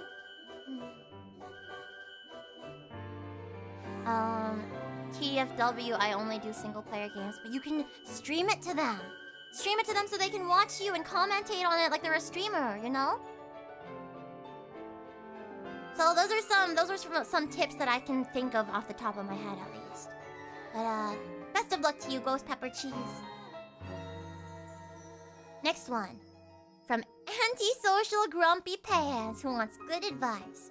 For my career, I need to get into networking. How do I get past my knee-jerk tendencies to wish for the life of a hermit? I almost said Kermit. The life of a hermit. I think that, well, okay, so I've at least gotten this advice from, like, Steiner. This is why I freaked out when his Tomodachi Life Me said something similar. Think of it like a game. If you think of it like a game, then it's not as scary as, like, oh, I have to meet this person or whatever. You can think of it in terms of objectives, you know? And building up a network is like bolstering your army in a game or something like that, you know? You'd love the life of a Kermit? Me too. I would love the life of a Kermit. Kermit the Frog here. I can't do a good Kermit voice yet. I haven't practiced yet. YMMV. I don't know what that is short for, Solemn. With stuff like video calling at the store. I know some folks who felt like that made them feel like an afterthought getting jammed into spare time only.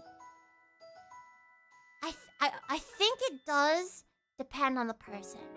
Oh, your mileage may vary. I see. Like, I think it's good to discuss it ahead of time. For example, if you're both very, very busy people, and, like, one person is constantly out and about and running errands and stuff. And some of the only time that you can get together throughout the week, other than like sitting down on a day off to spend time together, is to like be in call at like the supermarket or something, then it's nice to know that that person is thinking of you and wants to include you in their everyday. At least that's one way somebody might take it, but I think you need to talk to your partner about it. I think you're correct. Your mileage may vary.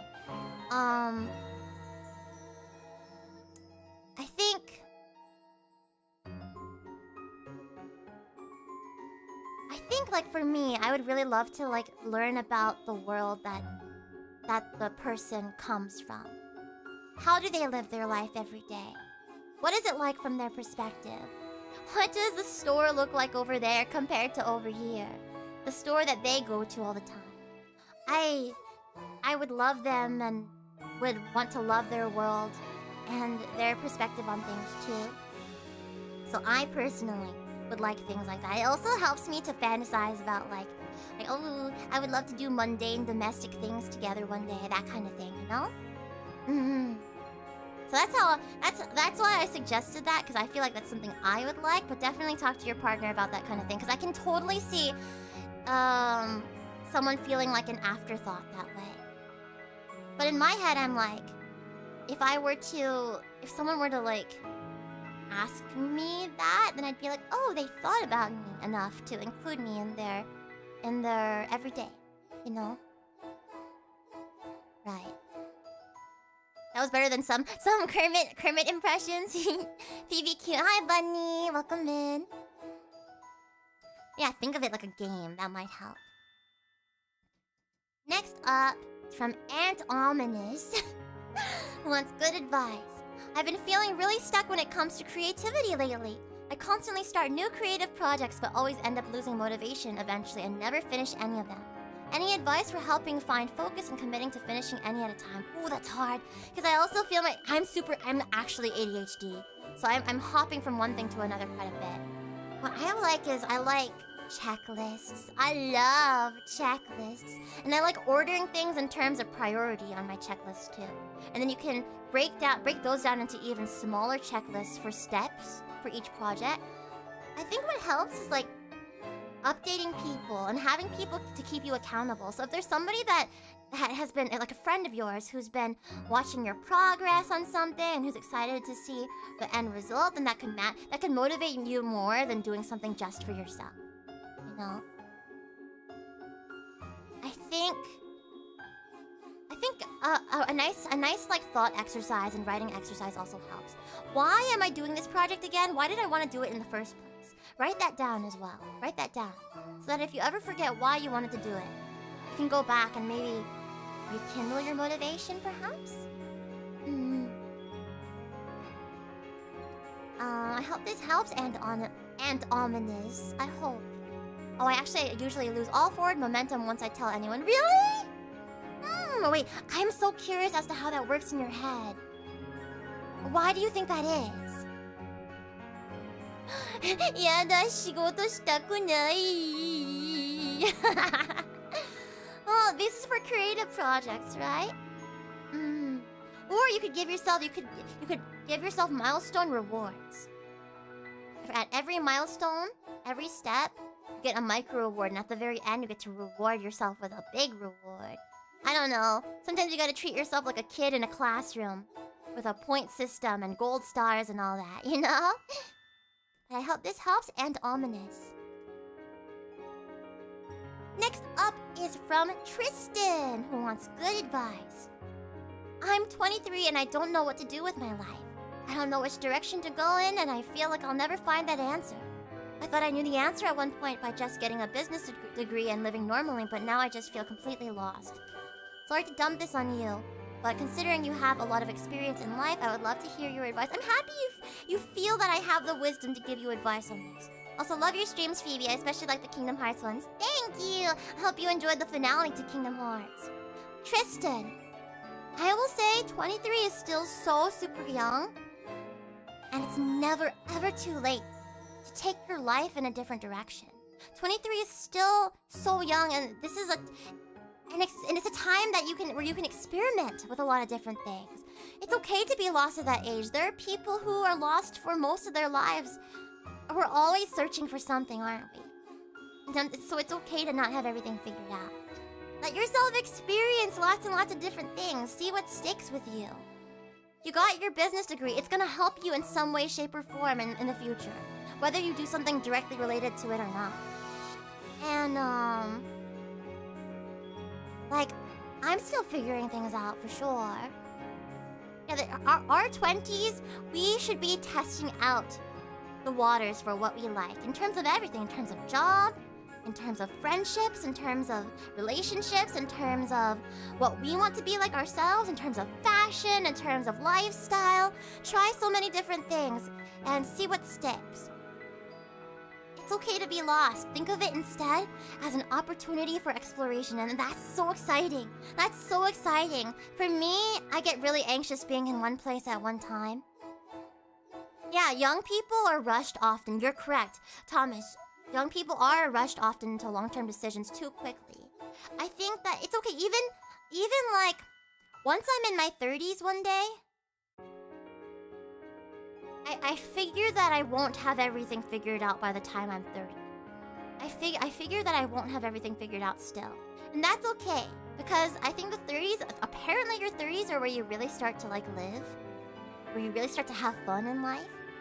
So here in your 20s, let yourself explore a little bit. Let yourself be lost. Let yourself be confused. And also, if you want to go back for another degree, if you have, like, the money and means to, it's never too late to go and change your path as well. Never too late. I had classmates in my college classes that were, like, in their 40s and 50s and 60s with kids. I would do, like, breakout rooms with them. It was crazy. And they would tell me about their kids. They would be like, you know, you remind me a lot of my daughter. And I'd be like, wow.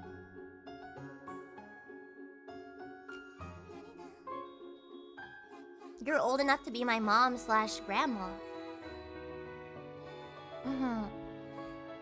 You definitely don't have everything figured out in your 30s. You just have more tools to manage the confusion. I'm sure that it ends up being that way when you're older as well, like even older, like in your 40s and 50s. You're just getting more and more tools to manage your confusion. Phoebe be daughter coded. That makes me happy. Like, I'm not really a girlfriend experience type of streamer, but I would like to be daughter or sister experience, you know? Like, I've been adopted by so many people IRL as well in various communities. I am so many people's daughters. I'm also a lot of people's little sisters too. So, it makes me happy if I can be that for you guys too. Though I'm happy if you guys say I'm good wife material, because I want to be a beautiful and kind and loving wife one day. 100% with daughter Phoebe. I would love to be daughtered. Goober Fairy Experience. Yeah, GFE, Goober Fairy Experience. ASMR Phoebe is the seat next to you. ASMR Phoebe is in the seat next to you on the plane. Phoebe yaps your ear off on the plane. Phoebe passes you snacks. And is like, oh, excuse me, sorry. You got the first two parts down just fine. What were the first two parts that I said? I don't remember. You completely changed your lifestyle after hitting 30. It'll probably change more in the future. You hope your life never stops changing. I know, right? Isn't that exciting? I hope my life will always, like, change in good ways as well. I hope to always grow and bloom more and more. And to be going on fun adventures and... Though there are a few things that I hope will be consistent in my life going forward. This community, one of them, being one of them. I want to do this forever if I can. And also the people in my life. The people that are most special to me, I hope will stay in my life forever and ever. Something for Tristan to consider. Is there something wrong in the world that if it were still unfixed by the time you die, you would find it unacceptable? Yeah, that's something else. Is there something you want to change in your life or in the world? That can help lead you down the right path. Ask yourself some questions. I think you'd make a wonderful wife. Oh, thank you. I'm happy. But best of luck, Tristan, and I am cheering you on so much. We got this. We may be a little lost in our 20s, but we got this. And that's okay to be a little lost. Next is from Anon, who wants good advice. Oh, wise Phoebe senpai of the lake. Where should I go to try meeting weeby dating prospects? Tinder is filled with normies, and trying to meet people at conventions is not really an option because cons are just not made for that sort of interaction. I'm gonna actually say no, and to your last statement. There are so many people that I know who met their partners through conventions. But you don't go into it expecting that. You go into it like hoping to make friends.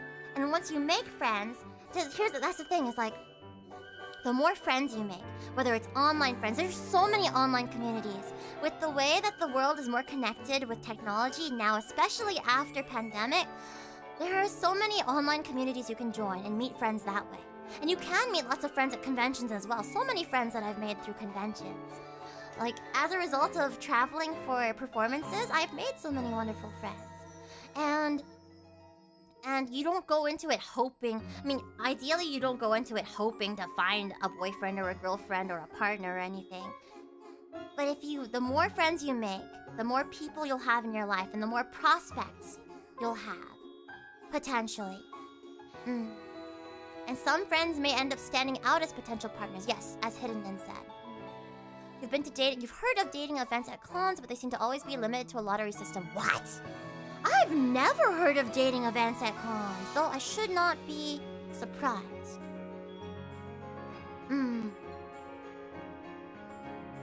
Yeah. Yeah, just be yourself. I mean, it's the same thing with anywhere. So be in weeby spaces, whether it's conventions, whether it's online communities, whether it's IRL anime clubs and stuff like that. Put yourself into weeby spaces and you'll meet weeby people. And with any kind of person who's like, oh, how do I get a partner? Meet more people. That's always it. Meet more people. Make genuine connections with them. And eventually you'll find somebody. A lot of cons you've been to have speed dating things. Yeah, maybe I've just not paid good enough attention. Well, conventions are more work for me rather than play anyway. So maybe I've just not looked at programs enough to see that there are programs like that. Speed dating caters to people who only go to cons looking for a partner. Or like a friend of theirs puts them up to it as a prank, you know? Your local con has speed dating. Interesting. How do I meet less people? I'm pretty introverted at times. I feel that, Fruits Nuts. Actually, people might not expect this from me, but I'm actually quite an introverted person. I'm quite an introverted person. The nature of my work is that I meet and interact with a lot of people, but it ends up being really like exhausting for me.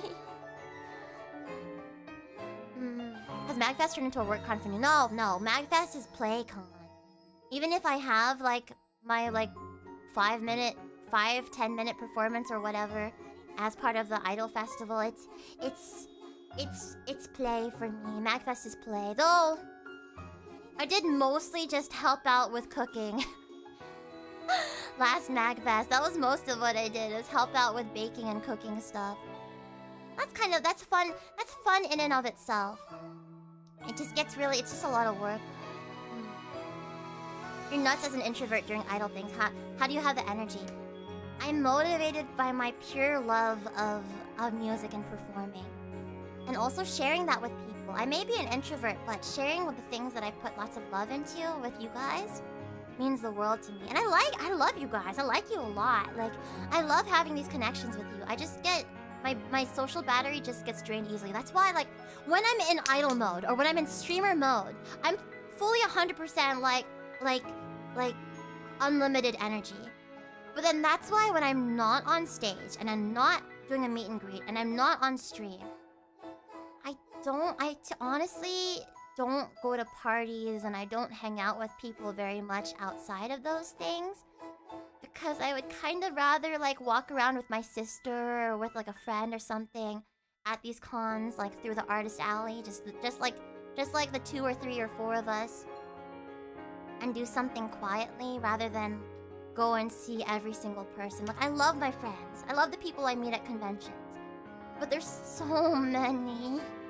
There's so many, and I expend so much energy giving my 200% in, like, on stage and at meet and greets and on stream, that I kind of want to be, like, in a smaller group or even alone outside of those things.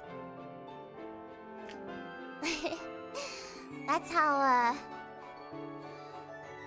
some private time. Some private time.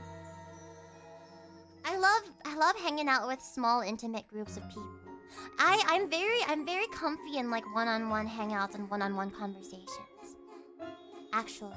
Like, once I get into a big group chat or VC or, like a giant server, or I'm, like, in a big, ginormous group of, like, 20 billion people getting dinner together at a con, I kind of, like, retreat into my little shell. I was a shy person most of my life. It was really through the idol stuff. I pushed myself on stage over and over again to break out of that shyness, to break out of that stage fright, because I wanted to sing. It was all just because I wanted to sing, you know? Despite the fact that I have an inclusivity problem, I also really treasure small hangouts the most. What is an inclusivity problem? Like specifically, what is your inclusivity problem? Out of curiosity. Is that trying to include everybody? Or is that not including enough people? To make things a little less stressful, the next time I see you, instead of saying hi, I'll just stare really hard from a distance so you can save your social battery. Stop! No! I am also an empath, so I'm gonna feel that stare from across the room and I'm gonna get anxious about it. Just talk to me. It's not so much talking to people. I love talking to people. And it's fun for me and I'm good at it. It's just like when I have to talk to too many people and I have to do too many social things and do too many gatherings, you know, it's like, you know, yeah, I have an issue with not inviting 20 people to everything if they're nearby. That's the hard thing, right? Is like, if you're at an event where you hang out with people and you want to hang out in smaller groups, then you have to coordinate schedules and, like, basically book times. That's what I have to do with friends nowadays, is like, if they want to talk to me or hang out with me or do a call, I'm like, okay, schedule a call with me the way that I would schedule a meeting. That's the only way this is gonna happen, dude. The more or less the way it is, unfortunately. That's just how busy I am. Though I do randomly call my sisters sometimes. But yes, best of luck to you, Anon. 2 more questions that I've prepared. This one was submitted by Paulus, who wants good advice. I'm pretty new to singing and honestly have no idea where to start to improve. Do you have any exercises you recommend? Yes. So first step, you already know that you need to be doing exercises, which is good. Breathing is so important for singing. Do lots of breathing exercises. There are videos for it online. I use a lot of Jacob's Vocal Academy videos on YouTube. They have a purple background. Breathing exercises. I also love singing with a singing straw. Finding, like, a small metal straw to sing through and do breathing exercises through will help a lot with vocal resistance. You always burp when singing or speaking. Is there a cure to that? That's interesting. Do you know why? Do you know what's causing it? I'll speak really quickly during our meet and greet, so you have to only use a little social battery. I don't think it makes a difference, Thomas. I don't think it does. Just speak to me normally. However, there have been more and more people in my meet and greet lines, so we may have to speed things up a little bit. So maybe speaking quickly is good, actually. Yeah, it might be acid reflux. Have you thought a little bit about if you're eating healthily? Could be an acid reflux thing, possibly. Yeah, breathing exercises. I'm very much into SOVT, which is semi-occluded vocal tract, or semi-occluded vocal therapy, which is singing through a straw. Any kinds of scales if you're not too good at intonation, like being on pitch, then using a piano to play a note and trying to match with that can help as well. But definitely do lots of exercises. I like to do 15 to 30 minutes of exercises every day, though it's been more on the 15 side recently. And then personally, it's good to have, like, I think when you're starting out, having like one song that you focus on. And trying to improve various aspects of it. If you can get a teacher, that's nice. But like, if you can't afford one, that's okay too. But I'm mostly self-taught. But I have had some teachers, and they help to point out ways to fix the things that I notice. I'm like, I wish I could do this. I wish I could do that. And then they help me to figure out how to better utilize my body to do those things. So yeah, definitely lots of breathing exercises I would recommend first and foremost, though. Good luck with your singing journey, Paulus! Last but not least... Crypto Tech Bro, who wants bad advice. Poly market or crypto, which is the better investment? Is poly market when lots of people date each other at the same time? Is crypto when you're into dead people? Wow, you're kind of a freak. Also, Sleepy! Thank you for the raid! Thank you, thank you, thank you! Yeah, Phoebe Market is the only investment to make. Hi. Hi. Hi. Oh, wait, no. Imagine me waving. Hold on, I need that waving gif. Waving hands gif. I need the one that waves really fast. So I can go, hello, hello, hello, hello, hello, hello, hello, hello, hello, hello, hello. Hi, welcome in, you guys. Big love. What were you guys doing on Sleepy's channel? I love you, Sleepy. I hope you've been well. I'm Phoebe, your 2.5D blooming flower idol, singer-songwriter, and voice actor who loves to perform on both the real life and the virtual stage. And we just finished our advice stream, actually.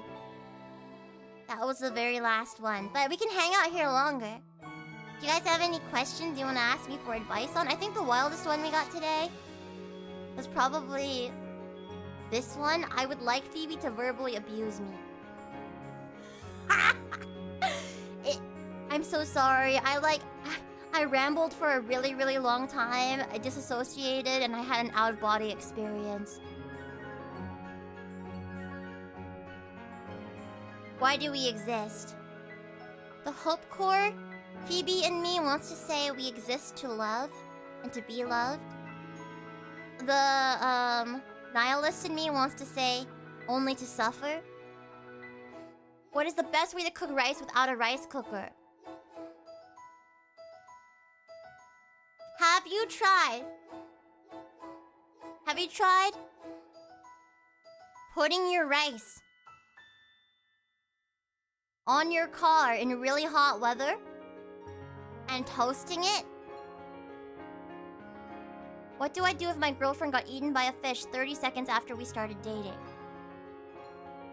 What do you do? Not her! I'm sorry. I'm sorry if your girlfriend hypothetically was eaten by a fish 30 seconds after you started dating. I guess. How did this happen? How did this happen? How'd your girlfriend get eaten by a fish?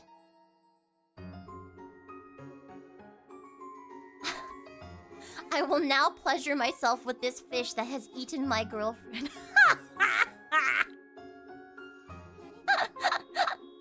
She got tricked with a pretty flower. Oh. Man, tragic. Best watch out. Lots of people are getting tricked with pretty flowers here. in the FeebeeHive. Well, now you know what to avoid. Well, actually, seduce the fish. Seduce the fish, and when the fish least expects it, shove your entire arm into the fish's mouth and pull your girlfriend out. And then you got 2 girlfriends. You got a girlfriend, you got a fish girlfriend. You got a fish friend. Fish love you. Women love you.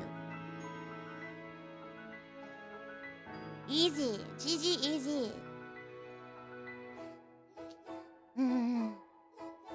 There you go. Should I run away from home if I have telepathy and read my dad's mind to see him porking it with my dead mom? Was she dead in the... Sorry. This is totally off topic for your actual question, but was she dead in the daydream? Or, like, was she, like, alive and he was imagining her when she was alive, but she's dead currently?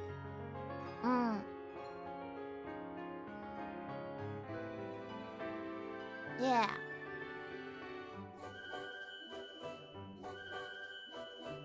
It was his memories. Is this from whatever game you were playing? What were you doing, Sleepy? I am thoroughly horrified right now. What were you playing? It was his memories. Can one bleach the brain? I need to Google. Can you bleach your brain? Will a lobotomy... What is better, bleaching your brain or lobotomizing yourself to forget something you didn't want to see? Psychonauts. Oh, I've heard very good things about Psychonauts. I didn't know there was girlfriends getting eaten by fish and dads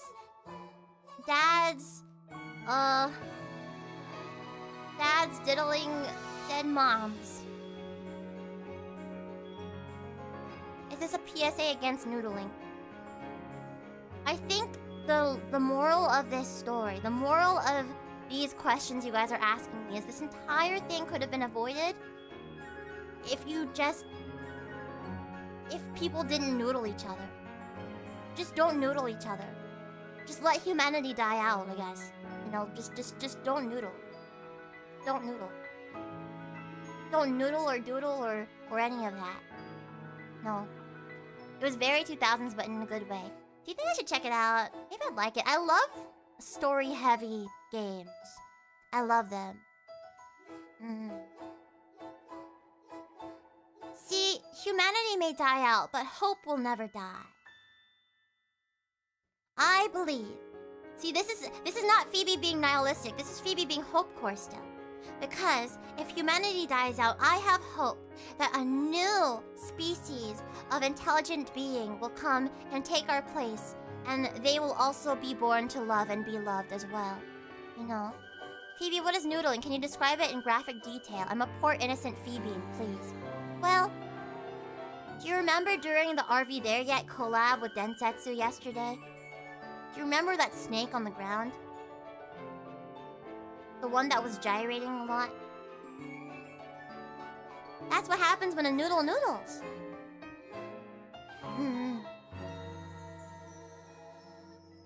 Yeah. Thank you again for the raid. I'm really happy that you got to pop in. And I'm glad that you had fun with Psychonauts as well. Let me look it up. Psychonauts. Oh. This guy looks like he's right out of the B movie. Is that on purpose? It looks fun. Oh my gosh, it looks so fun. It's got a crazy aesthetic. Hold on. I gotta check this out sometime.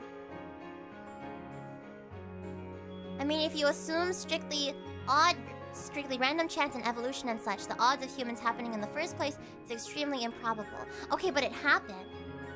So somewhere in the vast expanse of infinite time and space, an intelligent species will be born again.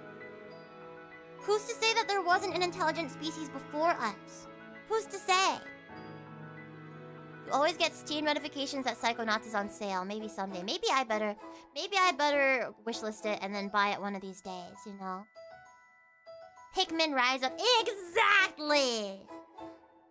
And that's how Pikmin began.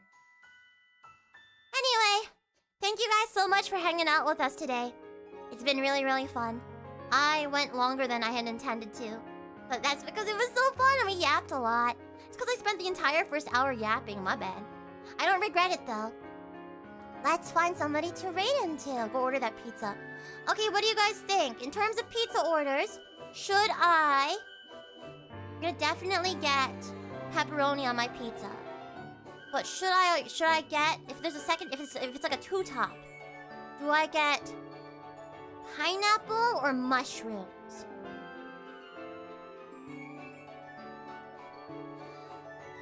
Pepperoni with pineapple or mushrooms? You need to tell me. Mushroom, mushroom, mushroom. Mushroom, mushroom, mushroom, mushroom. A badger, badger, badger, badger, badger, badger, badger, badger, badger, badger, badger, mushroom, mushroom. Oh yeah! Before we go, remember to pre-save Itudemo Touch on Spotify and to pre-order it on Bandcamp for its release next week. In about a week, actually. And then remember, tomorrow that Gamer Subs deal goes through. You can use creator code FeebeeHive, FeebeeHive, FeebeeHive, to get free worldwide shipping on orders above $75. And then I'll see you guys for karaoke tomorrow. Tomorrow stream is going to be later than usual. It's going to be at 7 p.m. I think 7 p.m. Pacific time, which is 10 p.m. Eastern time. And I'm going to be doing some late night karaoke's.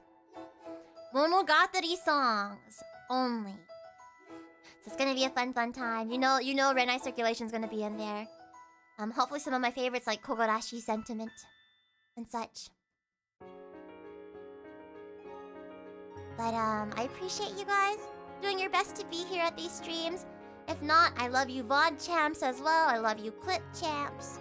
I love you lurkers, all of you. And let's find somebody to raid into.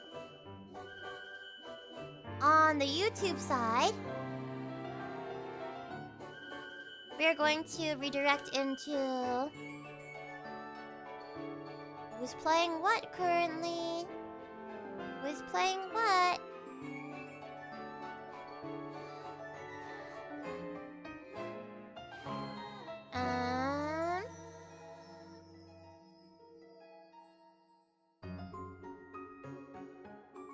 Let's see.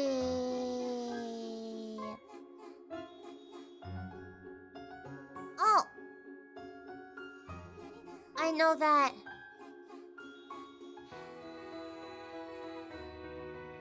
Yeah, we're gonna raid into Obake Pam, who's playing a new idol arc in Nikkei. How exciting! An idol arc. Ooh. Perfect for us to raid into. And then on Twitch, can't wait for you to sing Hardcore Rock Slipknot with your Q-Mall. I have done a more hardcore rock karaoke stream before. Tomorrow though is Monogatari songs. I'm going to have us raid into...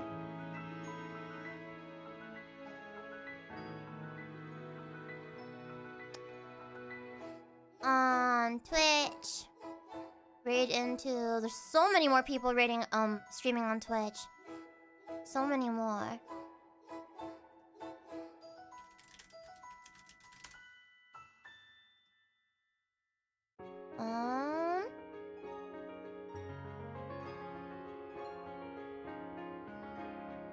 Gosh, so many. Let's raid into Kenya today.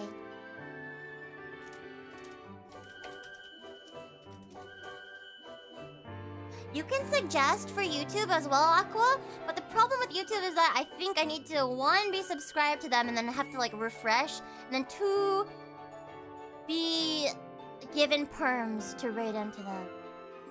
So I have to see if I would be able to raid into them. But maybe for next time, you can tell me ahead of time and I can try to subscribe to them. I don't know, raiding on YouTube is so much more complicated than raiding on Twitch, unfortunately. Let's give Henya lots of love! Henya is doing a sponsored stream called Office After Hours. I wonder what it's gonna be. I wonder if it's like a horror game. I don't know, it sounds like it'd be a horror game from the title. Henya loves Chikawa. And I love Chikawa. So one day, I would love to yap about Chikawa to Henya. One day. But thank you guys so much. Big love to you. I hope you have a wonderful rest of your day. Hopefully my housemates are still here, but I feel like they probably left already to FanFest. Oh yeah, Subi. Bye-bye, you guys, and see you for karaoke tomorrow.